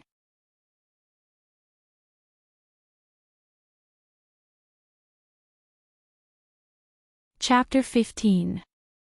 With that in mind, Song Yu sent the message. Song Yu, what do you mean? I feel like you're looking down on me. After waiting for a long time, he received a reply from C.S. Wei. C.S. Wei, it doesn't seem like it. Song Yu, damn, this was her personality after spending so much time together. She was not even as pitiful as the first one. On the other side, C.S. Wei had already turned off her phone with a smile. Beep, beep, beep. An email appeared on the computer. The name was Su Shiren. His gaze fell on it. His smile was still there, but there was a hint of coldness. Su Shiren, Wei, I'm really happy that you're willing to contact me. Our family is very sad about what happened to your mother. But it's been so long. It's too late to say anything. Everyone misses you. Where are you now? I'll send someone to bring you back to a city immediately. C.S. Wei lowered her eyes and smiled faintly. Miss him. Previously, the Su family regarded his mother as the shame of the family. They directly cut ties with her and chased her out alone. They didn't even care if she died. Now, they were pretending to bring him back. They probably already found out that the wild man back then was the current head of the Xie family. How ironic. C.S. Wei, thank you, Auntie. But I hope you won't tell Grandpa and Grandma about me first. I'll go back when I'm an adult. He didn't contact her to return to a city. Su Shiren replied quickly. Why? Your grandpa and grandma will be very happy. Sui is 15 years old now. Come back. I'll arrange for you to go to the best high school in a city. What were they happy about? They had a pawn to climb up the Xie family. C.S. Wei was expressionless. Her peach blossom eyes were deep and cold. Auntie, I'm a little scared. I'd better go back when I'm older. On the other side, Su Shiren was also suddenly awakened by his words. Yes, it was not safe for C.S. Wei to come back too early. After all, third young Master Xie still had a wife. Thinking of that woman's vicious methods, Su Shiren was speechless for a moment. Then I'll respect your opinion. Study hard in a sway. Give me your card number, and I'll transfer you some money first. If you need anything, just let me know. Of course, CS Sway wouldn't stand on ceremony. However, this wasn't the only reason he contacted his aunt. In this life, he would return to the Xia family very soon. But before that, he wanted to give the Xia family a gift. Auntie, I'll send you something tomorrow. It's my mother's diary. Su Shiren was stunned. Xia Sui's lips curled into a cold smile. South City Clubhouse. 10 years ago. I hope you can investigate it properly and give my mother justice. Speaking of which, the reason why his mother met Xia Xinian and was fooled for so long was because of his aunt. Su Shiren was stupid and vicious. Even with her status, she didn't know Xia Xinian, who had just returned to the country. She probably just wanted to help a married man ruin his mother. She didn't expect this man to be the famous third young master Xia of a city. With Su Shiren's intelligence, he might think that his mother got the better end of the deal. Su Shiren's eyes lit up. She had a guess in her heart, but she didn't dare to confirm it. She could only ask tentatively. A Sui, you're talking about this? Xia Sui was too lazy to reply to her. You'll know tomorrow. South City Clubhouse. It was the place where Qin Choyun kidnapped his mother and caused his mother to have nightmares for the rest of her life. In his previous life, he was the one who sent Qin Choyun to prison personally. He recalled the scene where that arrogant woman stopped his car and knelt down to beg for mercy while sobbing.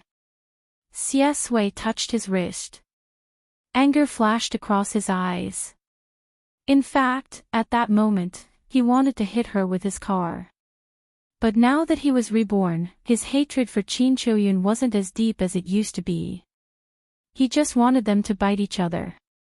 Grandmother Meng's garden was mostly planted with jasmine, which bloomed from May to August. The leaves were green, and the flowers were pale white.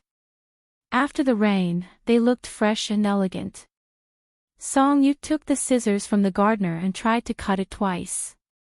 The gardener almost had a heart attack when he saw this, so he silently returned the scissors. He sat back in his seat and looked at the papers in pain. Other people had romantic afternoon tea dates in the garden, but he had a math, physics, and chemistry meeting. In fact, Song Yu didn't want to work so hard.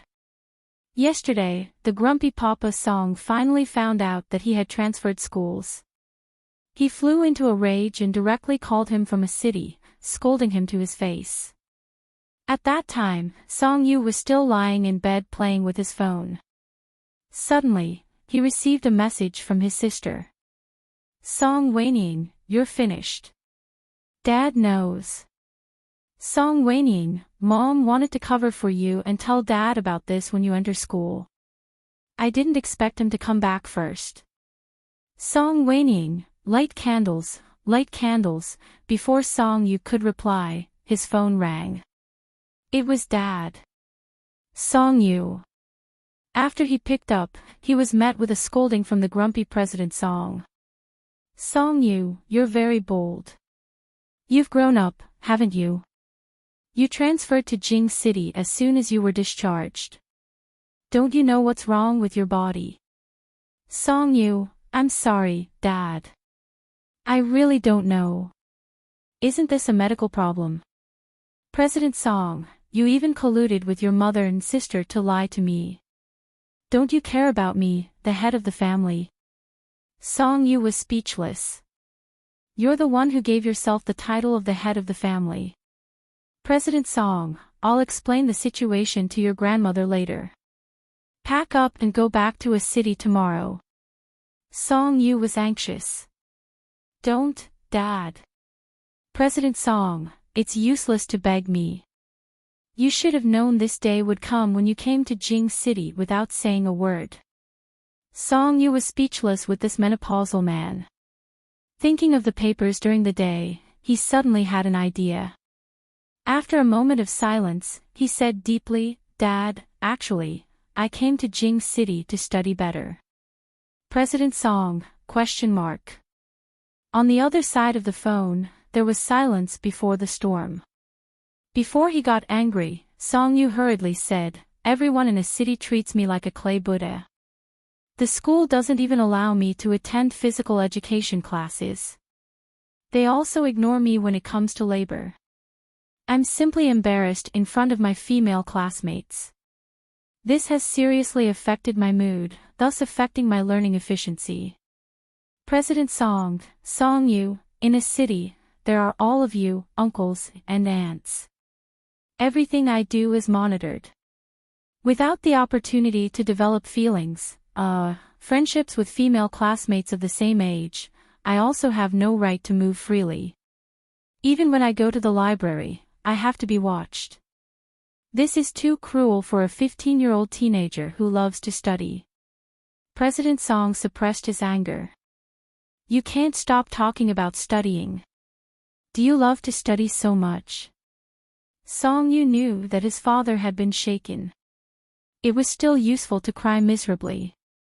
He gathered his emotions and said softly while holding the phone, "Yes, studying makes me happy. And I've only been in Jing City for about 10 days, but I've already made a very good friend. The first friend in my life. His grades are very good, and so is his personality. We can still make progress together." The teenager's voice was clear and bright, like the sunshine falling on the rice field. President Song was silent for a long time. The sound of the electric current was heard for a long time. President Song, who cared about his face, finally sneered. "Since you love to study so much, did you think about it when you got 350 in the middle school examination in a city? Song Yu, can't a bad student love to study? Can't a bad student love to study? Is 350 not a score?" President Song continued to sneer like a villain. "You love to study so much. Well, if you can't get into the top 100 in the monthly examination of Jing City First Middle School, then get back here." Beep, Song Yu. What the hell? Song Yu, Dad. However, what he got was President Song's merciless hanging up. Song Yu called in a flurry and was constantly rejected. "Sorry, the subscriber you dialed is temporarily unavailable. Sorry, the subscriber you dialed is temporarily unavailable." In the end, even. "Sorry, the subscriber you dialed is unavailable." Song Yu, he was really in a bad mood. Just like that, his father made a one-sided agreement with him about the results of the monthly examination. Shit. Song Yu went from writing papers perfunctorily to reading books in the garden. He was really hardworking. However, the knowledge that had been lost for so long was not easy to pick up.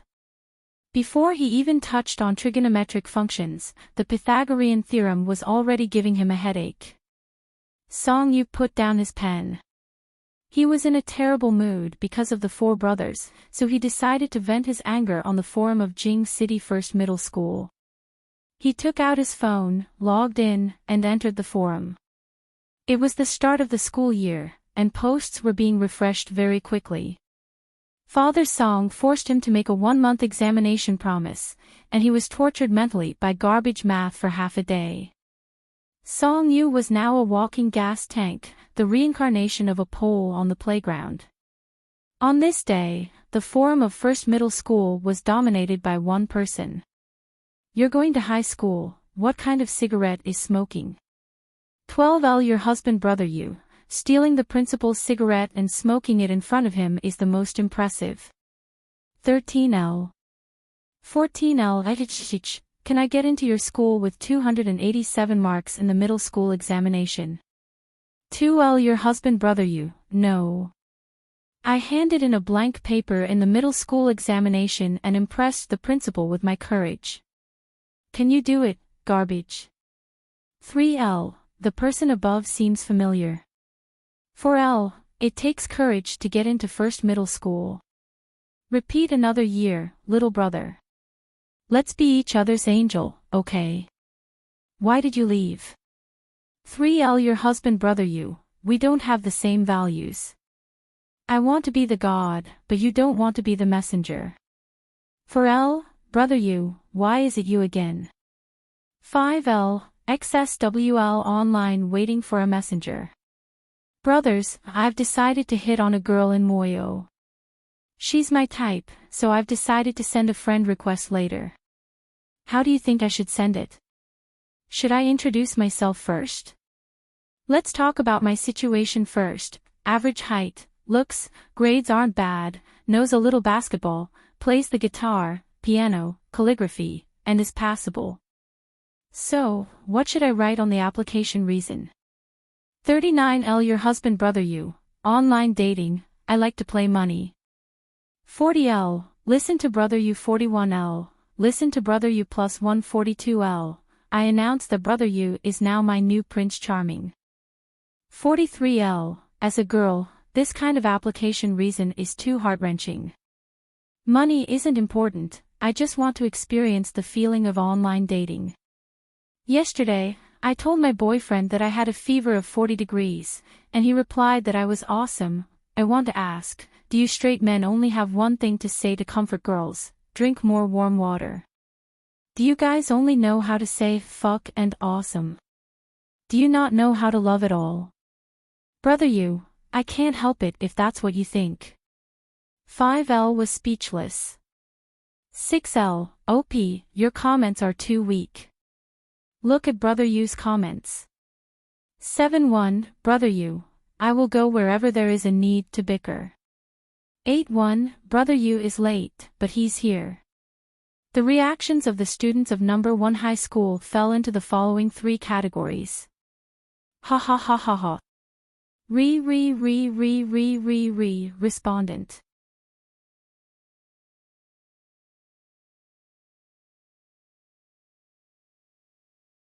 Chapter 16. Song You became famous on number 1 middle school's forum, and many such posts began to appear on the homepage. Some confessed, some mocked, and some directly scolded him. The post was as follows. Brother you, where are you from? You're quite arrogant. Your husband brother you, not in the underworld. Arrogant. It's all right. Anyway, I've never lacked a fight since I was young. Brother you, I want to confess to you. Why are you so outstanding? Every word you say makes me scream. Even your name is like a crazy poke into my heart. I feel like you're a man who grew on my spot. We're soulmates, a match made in heaven, dog head. Your husband brother you, so, as expected, we won't have anything to do with each other in reality. The comment section was filled with a strange atmosphere. What a pitiful pair of sisters. Brother you, don't love me. It won't work out. Oh, you're scolding your fans. So domineering. I love you. Brother you, are you going to reveal your real name and photos? I have a 3060 lowly voice. Do you want to meet me in the little forest when school starts? Brother you, don't believe it. 3060 lowly. It's a liar. Look at me. I'm super sweet. Hubby, do you need a leg accessory? Song Yu was in a bad mood. He randomly picked a reply. Your husband brother you, I need a crutch. Do you want to come?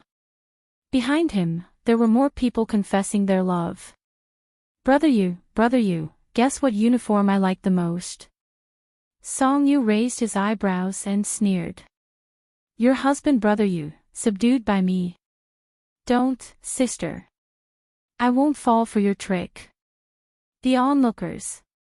Pfft, ha ha ha ha ha. Don't, sister. I won't fall for your trick. Why do I have a voice message in my head? Voice message +1. Brother you is such a cold and heartless man. Bastard. I don't want to be your sister. I want to be your girlfriend. Song Yu didn't want to bother with those people anymore. After scolding them, he buried his head in the test paper again and immersed himself in the Dead Sea of mathematics. Unbeknownst to him, Number 1 Middle School's forum continued to ferment. With such an arrogant ID, he inexplicably became the new Internet Grass and new Prince Charming. End of August. Song Yu was about to start school. Grandmother Meng asked Meng Guang to take him to the mall to buy some clothes. The eyes of the salesgirl in the mall lit up when she saw Song Yu. The young man had a good frame and good looks. He would look good in anything. However, no matter how much she praised, Song Yu only chose 2 sets.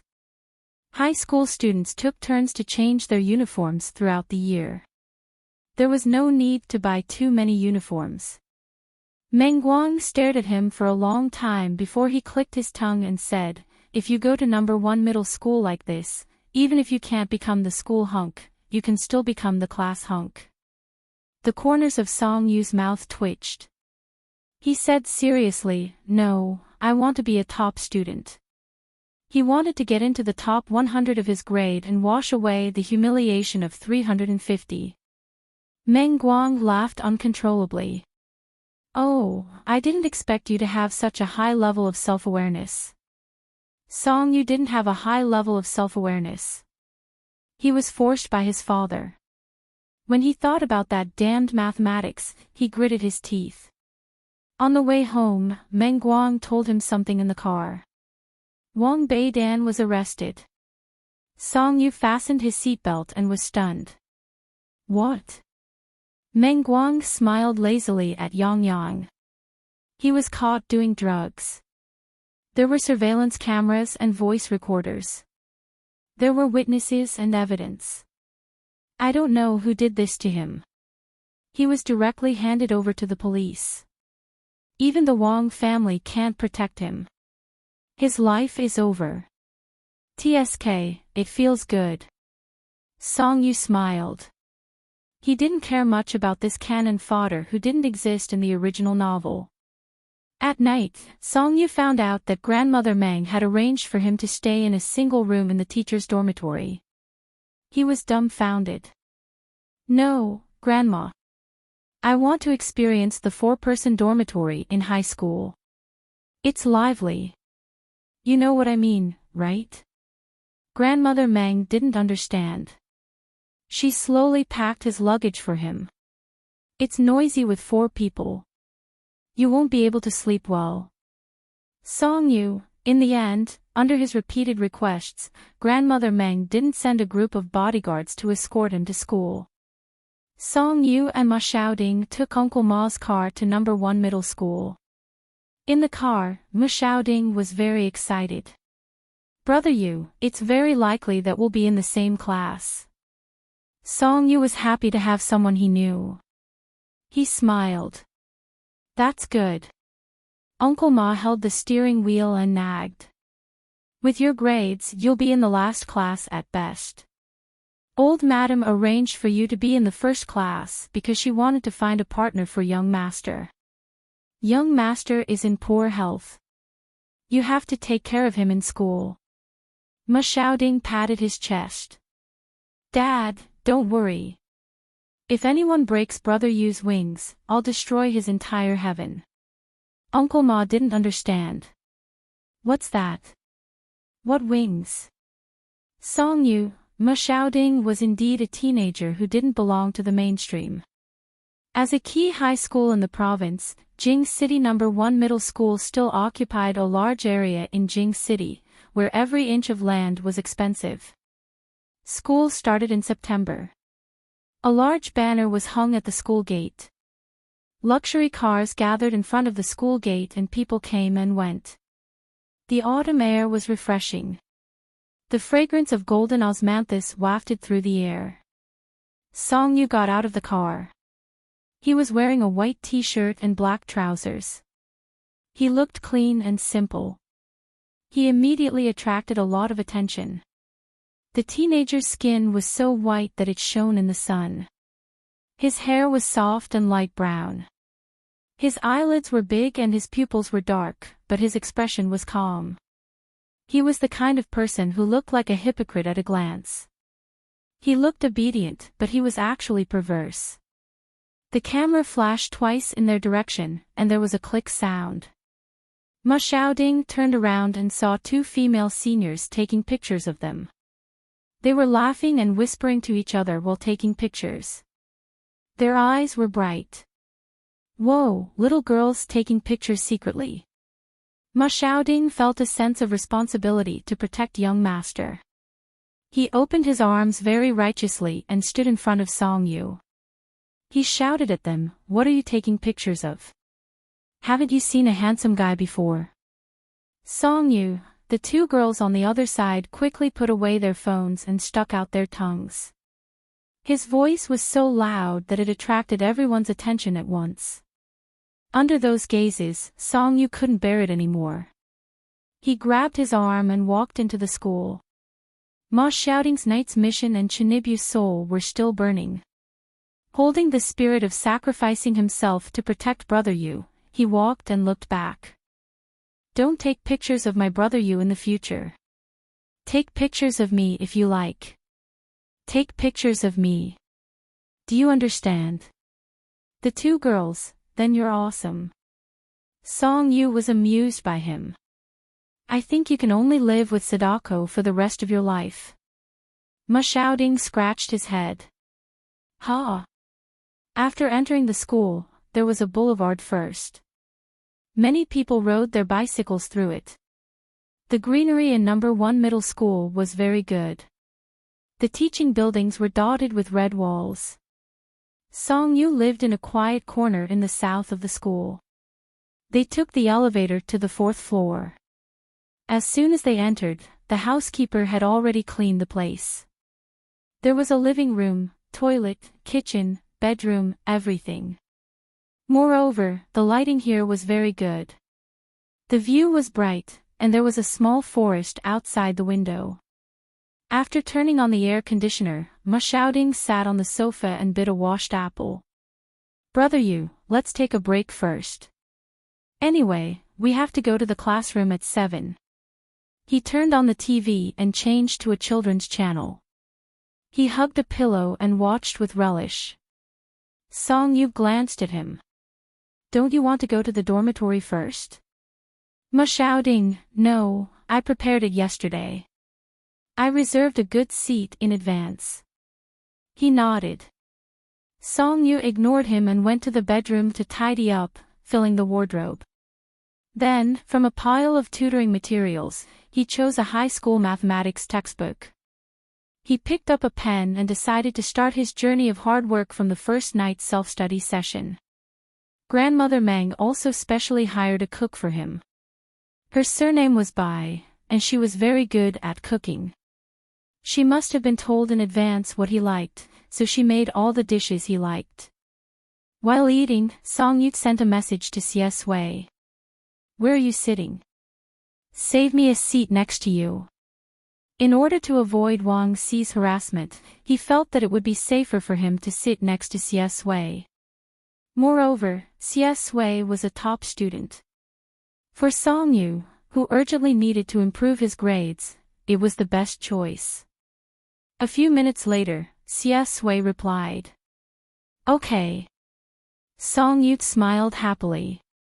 After Ma Xiaoding ate and drank at Song Yu's place, he felt that his life had sublimated. After eating and drinking to his heart's content, he eagerly carried Song Yu's books and walked to the school building together. They chatted as they walked. Ma Xiaoding, brother Yu, do you still remember that guy called Zhu Zhixing? That guy is very sinister. After we threatened him at the school gate, he held a grudge and curried favor with the school bully of number 1 middle school during the summer vacation. Yesterday, when I came to occupy his bed, I met him. That guy said some harsh words to me. Whoa, a dog relying on its master's power. I think he doesn't know that I'm here. It's time to change the school bully of number 1 middle school. Song Yu, can you put some effort into your studies? School bully. What idiot. Ma Xiaoding felt wronged. The main thing is that he scolded you. He said that the person who gave his shop a bad review is a good-for-nothing. You have no eyes when you give birth. Song-yu, why do you care about him? He picked up a math tutorial book and pointed at the name Wang Hoxiong on it. This is the man you should remember the most in your 3 years of high school. Ma Xiaoding, as they walked, Ma Xiaoding suddenly thought of something. The more he thought about it, the more he felt that it was possible. Brother Yu, are you the internet troll who's been very popular on the forum recently? Song Yu's fingers paused and his eyes narrowed. What's popular? Ma Xiaoding felt a chill run down his spine and immediately changed his words. No. The popular national husband. Song Yu stared at him. Take a guess. Ma Xiaoding was halfway there when he finally slapped his head and remembered. Fuck, I changed your name and almost forgot that your online username is that thing. It's you. Brother Yu. The man who dissed the entire forum. Song Yu had already walked far away.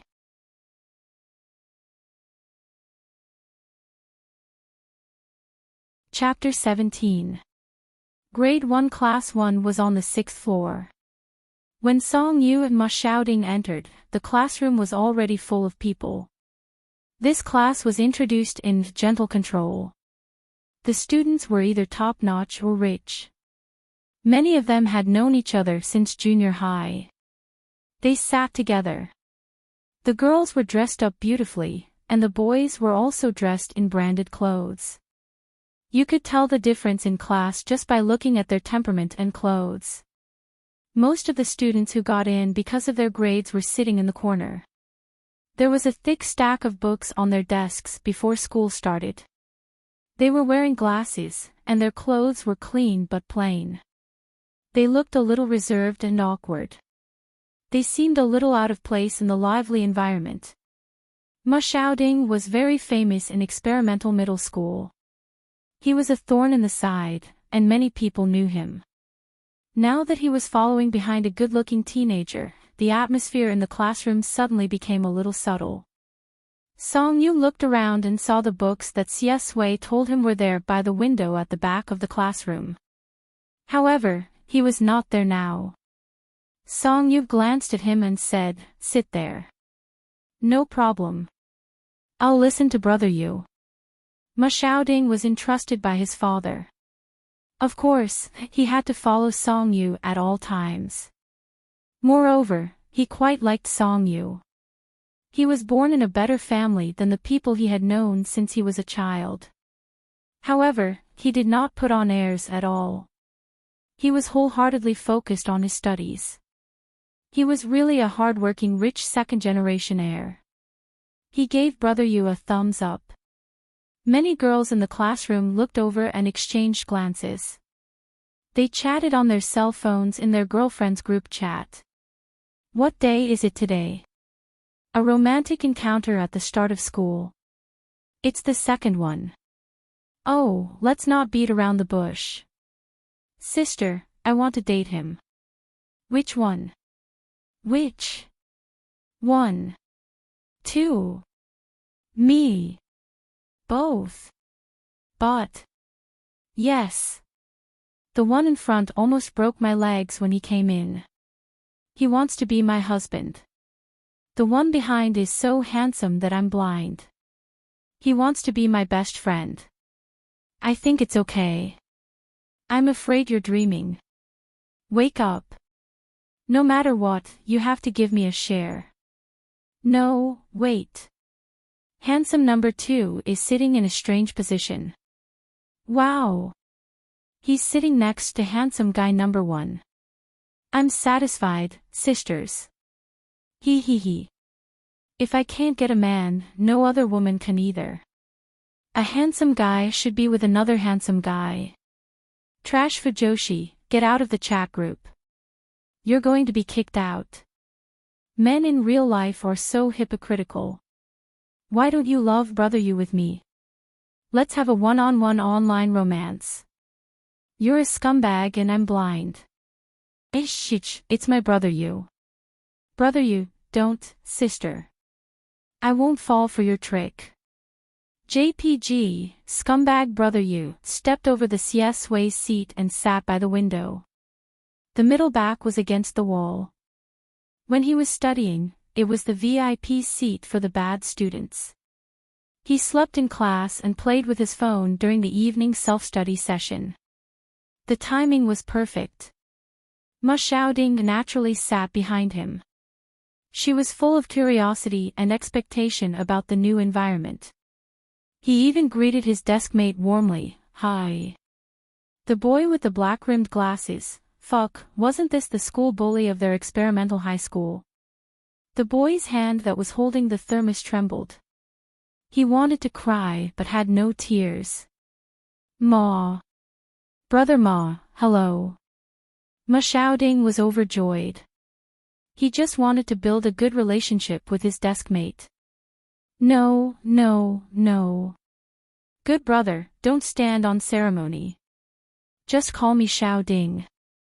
The boy said bitterly, "Hello, brother Ma." After Song Yu sat down, his mood was very calm. His mind was filled with the promise of the monthly exam. No matter how messy the surroundings were, it couldn't disturb his study. He took out his papers and pen and continued to fight with the two brothers, Sin, Koso, Tan, and Kot. For a moment, the classroom suddenly fell silent for a few seconds.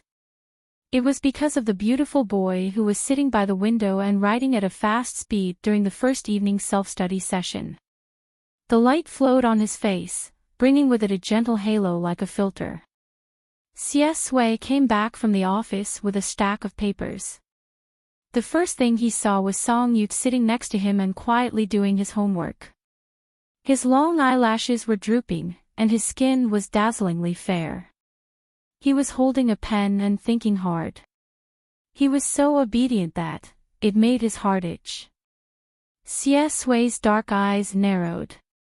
In a sense, Song Yu's existence was half the reason why he stayed in Jing City and behaved as a high school student. He crossed his long legs and placed the papers on the table. Song Yu noticed the movement and looked up. "You're finally back." Sui's fingers on the table paused. He smiled faintly. "Yes." Song Yu handed the papers in his hand to him. "Quick, tell me why this angle is 135 degrees. Sui, thus, as soon as he sat down, Song Yu couldn't wait to drag him into the world of trigonometry. This was a novel experience for young Master Xie, who graduated from a famous school in his previous life and came back to take charge of the Xie group. He silently took the pen under Song Yu's eager gaze. He thought for a while and smiled ambiguously. "Song Yu, I haven't lectured anyone like this in a long time." Or rather, he had never lectured anyone like this. Song Yu thought to himself, "I understand. I understand your tragic past. But the important thing now was why this angle was equal to 135 degrees. Why don't you take a look at my algorithm first? No matter how I calculate, it's still 45 degrees. As soon as he got close, he smelled an indescribable scent. It was refreshing and clean, like shampoo. Sui took the pen and was stunned.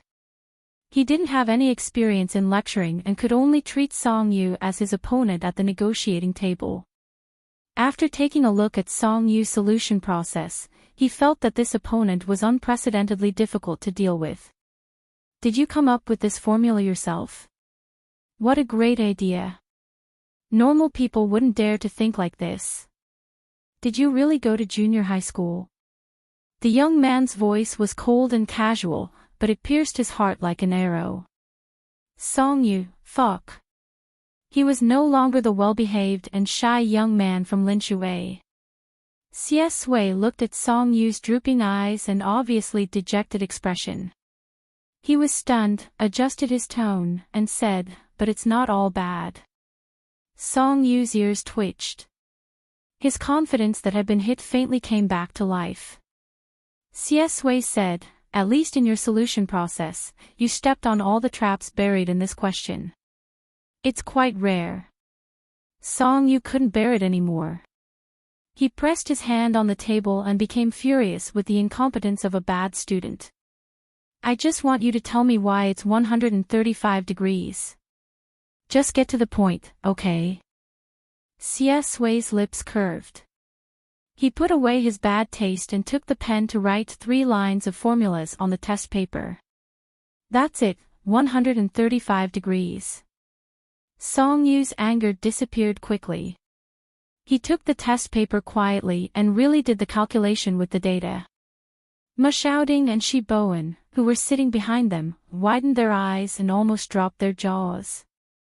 After talking with the former top student of junior high school, Shi Bowen was not so reserved. He asked, "Does your brother Yu like studying so much?" Ma Xiaoding was surprised by the atmosphere between Xie Sui and Song Yu. She was not surprised that Song Yu liked studying. She murmured, "Yes, Brother Yu is the man who goes to buy teaching materials as soon as he comes to Jing City." Shi Bowen's eyes lit up. Wow! Then Brother Yu must be a top student in a city. Song Yu finally calculated 135 degrees. It was perfect. When he was in a good mood, he heard them talking about him. He turned the pen, turned back and said lightly, "What did you say about me?" Ma Xiaoding immediately betrayed his desk mate. "He said you must be a top student in a city." Song Yu twitched the corners of his mouth. He was ashamed to say that he was a top student with a score of 350. But when he looked at Shi Bowen, the little boy's eyes were shining with admiration. Song Yu clicked his tongue in his heart. Brother Yu, who had never lost to others, took the initiative to answer. "Not bad. I didn't get 800 points in the middle school entrance examination. I'm not a top student." Ma Xiaoding, wow. Shi Bowen, wow. Xie Sui raised the corners of her mouth with a faint smile. Not 800 points. Did you get 400 points in the middle school entrance examination, Yu? Shi Bowen's nickname in junior high school was Bookworm. He was born to worship people who were good at studying. He was so excited that his face turned red. Like us, the full score in a city is 850 points, right? Brother Yu, you're so awesome. How much did you miss? More than 780 points. Song Yu coughed. Almost. Don't mention it. It's sad. Ma Xiaoding was also excited. Brother Yu, how much is 700 points? Song Yu, I said it's sad. I don't want to mention it. Almost 800 points. Don't ask. If you ask, it means almost. 400 points is still a little bit. Shi Bowen sighed. He thought that this was really the inner sadness of a top student. He held his face. Brother Yu, you came to Jing City out of nowhere. Are you going to compete for the top 10 in the city? Song Yu was addicted to pretending to be a top student.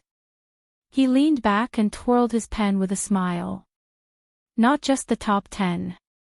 I want to get first place. Shi Bowen, wow. Although Ma Xiaoding trusted her young master very much, she still felt that this scene was too embarrassing. She pulled Song Yu's sleeve and whispered, Brother Yu, don't say it so loudly. The first place in the city is right next to you. Song Yu snorted and put away his pen.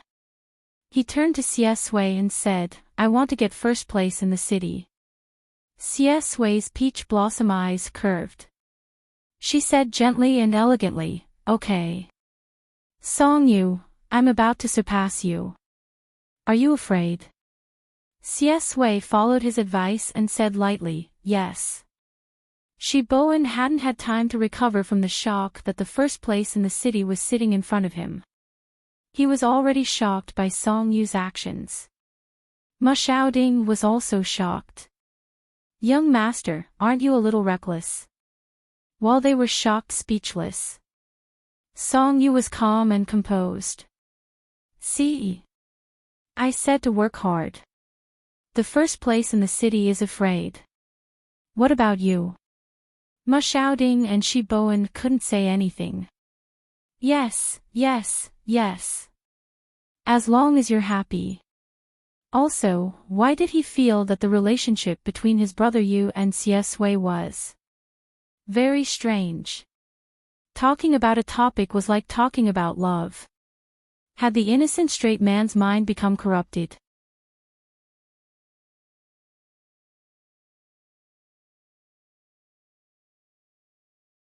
Chapter 18. Song Yu's gaze finally fell on the stack of papers in Xie Sui's hands. What's this? Xie Sui smiled. The freshman representative's speech. Song Yu flipped through it and clicked his tongue. This is the treatment of the city's top student. Are you nervous to give a speech in front of an entire grade? What a strange question. Xie Sui had given countless speeches in her previous life, at companies, universities, and science and technology summits. She had faced people of all ages, men and women, successful and ordinary, domestic and foreign, and outside of the industry. How could she have stage fright because of a high school freshman speech? However, when she heard Song Yu's words, she smiled playfully and lowered her eyes. A little. Song Yu had already forgotten about the humiliation of a 66, Lagrange, and 135 degrees. He was kind and warmly comforted her. Don't be nervous. I'll hire people to support you. 10 yuan for clapping, 50 yuan for shouting, and 100 yuan for sending flowers. I'll reimburse the cost. Bring your friends along and you'll receive benefits. The more people there are, the better the benefits. Ma shouting listened from behind and raised her hand.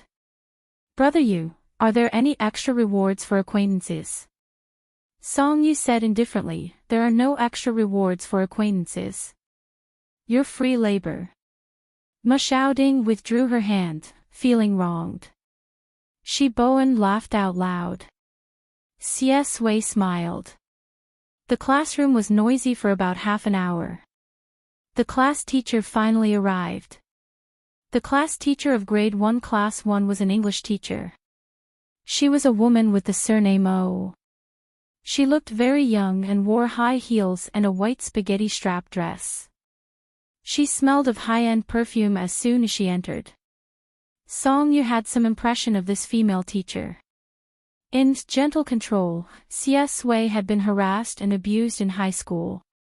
She was more or less responsible for half of the harassment. She was vain and snobbish. In her heart, a student's family background was the most important, followed by their grades. If you had no background, no grades, she wouldn't even look at you. Miss O walked up to the podium in her high heels with a list in her hand. She casually ordered 2 thin and small boys sitting in the front row. Her voice was gentle and soft. Go and get the student handbook. The 2 boys stood up uneasily and answered in a panic, okay. Teacher O flipped her long hair and smiled at the students. Hello, everyone. I'm your class teacher for 3 years. My surname is O, and my name is O Willian. You can call me Teacher O. Then, she introduced her glorious resume, which university she graduated from, how many years she had studied abroad, and how many outstanding students she had taught. She even deliberately pinched her throat, which could be said to be very hypnotic. Song Yu only felt sleepy after listening to her talk. He opened the window a little and let the cool night breeze of Jing City blow in. He rubbed his eyes and nudged Xie Sui with his elbow. Wake me up after she's done bragging. I'm going to take a nap. Xie Sui looked at him seriously. Are you sleeping in the first class? Song Yu said in a low voice, there's no need to listen to her nonsense. The first evening self-study session was spent in O Ilian's narcissistic speech. As soon as the bell rang, Teacher O stopped her nth student's speech about how successful and thankful he would be after many years. Standing on the podium, she cleared her throat and said, "For the first month, I won't be arranging the seats. You can sit with whoever you want. I'll arrange it when the results of the next monthly exam come out. Well, class is over. Let's have a rest." She did a good thing. She let him choose his desk mate. In this class, Song-yu had a bad dream. The picture was grotesque, but cold and bloody. There was a nameless island, lonely and gloomy like a cage. Then, there was an endless blue sky and sea. A man was leaning against a yacht. His windbreaker fluttered like a white gull flapping its wings. The wet and salty wind brushed the messy black hair on his forehead. His deep peach blossom eyes were cold and indifferent. There seemed to be someone on the yacht in a hurry to get out. The man was holding a gun in his hand and looked careless. Then the glass was broken and the center was dirty. There were gunshots, the sea breeze, and shouts. Blood, wind, and incredulous eyes. The picture froze on the man's bored and disgusted smile. He turned around and jumped into the sea. His back was elegant and neat. Song-yu woke up with a start. After class, the first class was noisy and lively. The girls were laughing and chatting, and the boys were playing games. Behind them, Heartthrob volunteered to explain the topic to Shiboen. "Oh, you like to recite poems. I think I've learned this poem before. 10 years of life and death are vast and boundless. If I don't think about it, I'll never forget it. A brocade hat and a marten coat, 1,000 horsemen rolling up a flat hill. Do you hit the mark? Shiboen, ? It seems to be okay, but I feel that something is wrong. Did you recite it wrong? Heartthrob, impossible. It rhymes so much. Everyone was talking in human language. Song-yu's confused eyes slowly became clear. The wind outside the window blew in, giving him a sense of reality. He looked down at his hands. His heart was filled with an indescribable depression. What he dreamed of just now should be Sui. In the book, Sui was imprisoned on a deserted island and broke her pride. He saw that the book had already been abandoned. So Sui shot and killed the 3 scumbags. Or rather, this was the result he hoped for. Sui. Song-yu's throat was a little dry. He subconsciously turned his head, only to find that Sui was not in her seat. Heartthrob heard him call for someone and said, "Brother Yu." Sui was called to the office. Song-yu nodded. Song-yu lowered his eyes and rubbed his temples. At this moment, a figure suddenly came over. A group of people stood in front of him. "Hey, little brother, can I discuss something with you?" The person who spoke was a tall and thin boy in a black t-shirt, buzz cut, and 3 rows of ear studs. He was not easy to get along with. He tapped his fingers on the table and smiled evilly. There was no look in his eyes at all. The classroom instantly quieted down. Those who were playing with their phones and chatting involuntarily looked over. Song-yu was like a father to those gangsters on Lianyan Street. How could he be scared by a few high school students? But now he was a little confused by the dream. He lazily lifted his eyelids and said, "Speak." The tall and thin boy snorted and said, "Brother Ci wants to change seats with you. Do you want to change seats? Brother Ci?" Song-yu woke up and opened his eyes. The tall and thin boy smiled ambiguously and said, "Do you know the Wang family? The Wang family of Jing City. Brother Ci wants to change seats with you." Song-yu was worried that he could not vent his anger. He also smiled happily. He twirled his pen and said disdainfully, "Wang Ci? Who?" The tall and thin boy stared at him silently. The people in the first class did not dare to breathe. It was so quiet that even the sound of a pen falling to the ground could be heard. They looked at Song Yu as if he was a martyr. Was this person really stupid or just pretending to be stupid? That was the Wang family, which often appeared in Jing City TV station. It's normal that you don't know him. Now let's get to know each other. On the other side of the classroom, a slightly fat boy stood up and said with a fake smile. He had single eyelids, small eyes, and slightly thick lips. His simple and honest appearance on ordinary people's faces was particularly oily and evil on him. Wang Xi walked out of his seat and went straight to Song Yu. His eyes fell on him like a poisonous snake. "Kid, do me a favor. I want to change seats with you."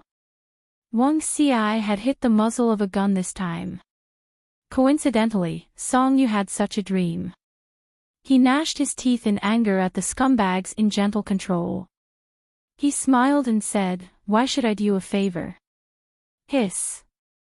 The whole class gasped. Song Yu was still saying lightly, "Because you have a big face." The whole class, fierce. Wang Xi pulled up the corners of his mouth indifferently. He Tong and his group followed Wang Xi's lead. Now that he saw Song Yu's provocation, he immediately fell out with him and slammed the table. "Fuck you. Stop talking nonsense. Do you want to change seats or not?" But before he could do anything, Ma Xiaoding had already stood up and smashed a can on the ground. His voice was louder than his. "Fuck you. Try to speak louder." The originally quiet and oppressive atmosphere of the class instantly became hostile. He Tong was stunned. Ma Xiaoding. Ma Xiaoding ignored him and stood beside Song Yu. He said fiercely, "Brother, you said you won't change seats. Don't you have ears? Do you want me to chop them off?" Ma Xiaoding had always been a troublemaker and a school bully in junior high school. He had a lot of underlings and fought fiercely. He Tong was a little afraid of him, but he didn't want to lose face. He said stiffly, "Did I ask you?" Song Yu was amused by the question. He threw the pen on the table and said, "No, get out." 3 words. His tone was extremely arrogant. He Tong was stunned and couldn't make a decision for a while. He looked at Wang Xi and said, "Brother Xi." Wang Xi's small eyes only stared at Song Yu. He stared for a long time and didn't know what to think. Finally, he showed an uncomfortable smile and sat back down without saying anything. The boss left, and the remaining 3 or 4 people didn't stay. He Tong also said ruthlessly, "If you provoke our brother Xi, you'll have to bear the consequences in the future." Ma Xiaoding was angry. "Come on. Let's see who will bear the consequences." He Tong gritted his teeth but didn't dare to kick him. He turned around and muttered in a low voice, "The dog of the Meng family really thinks he's something." After the atmosphere in the class froze for a short time, someone's cell phone rang and broke the silence. Everyone whispered and gradually calmed down. Ma Xiaoding was disgusted as if he had eaten a fly. The Wang family of Jing City. Ugh, what the hell? If Brother Yu didn't want to go to school quietly, he would have used his background to scare this group of frogs at the bottom of the well. He looked at Song Yu nervously. "Brother Yu, that idiot just bumped into you, right?" In his heart, Brother Yu was a porcelain doll that couldn't be touched. Once touched, it would break and need to be protected. Song Yu was too lazy to take this group of people to heart for the time being. No. Ma Xiaoding was angry. "I'll find a chance to beat up that idiot Zhang Xiu." Zhang Xiu was the name of that He Tong. After a while, the second evening self-study session began. Teacher O and Xie Sui came in from outside. Song Yu's gaze was fixed on Xie Sui as he walked from the classroom door to his side. His gaze was too bright. It was hard for Siesue not to notice. Siesue sat down and looked at his little deskmate. He smiled. What's wrong? Are there any questions you don't understand? Song Yu retracted his gaze. He wasn't in a good mood. He stammered, No, I know everything. Siesue said, That's true. After all, you're almost the first place in Future City. Song Yu, you're tuning into the LoveLore Library YouTube channel. We're so grateful for your support, and don't forget to subscribe to join us on this incredible journey through captivating stories. Your generosity through donations truly makes a world of difference, as it's the primary source of revenue that allows me to expand and enhance this channel for you. Thank you from the bottom of my heart for being a part of this adventure.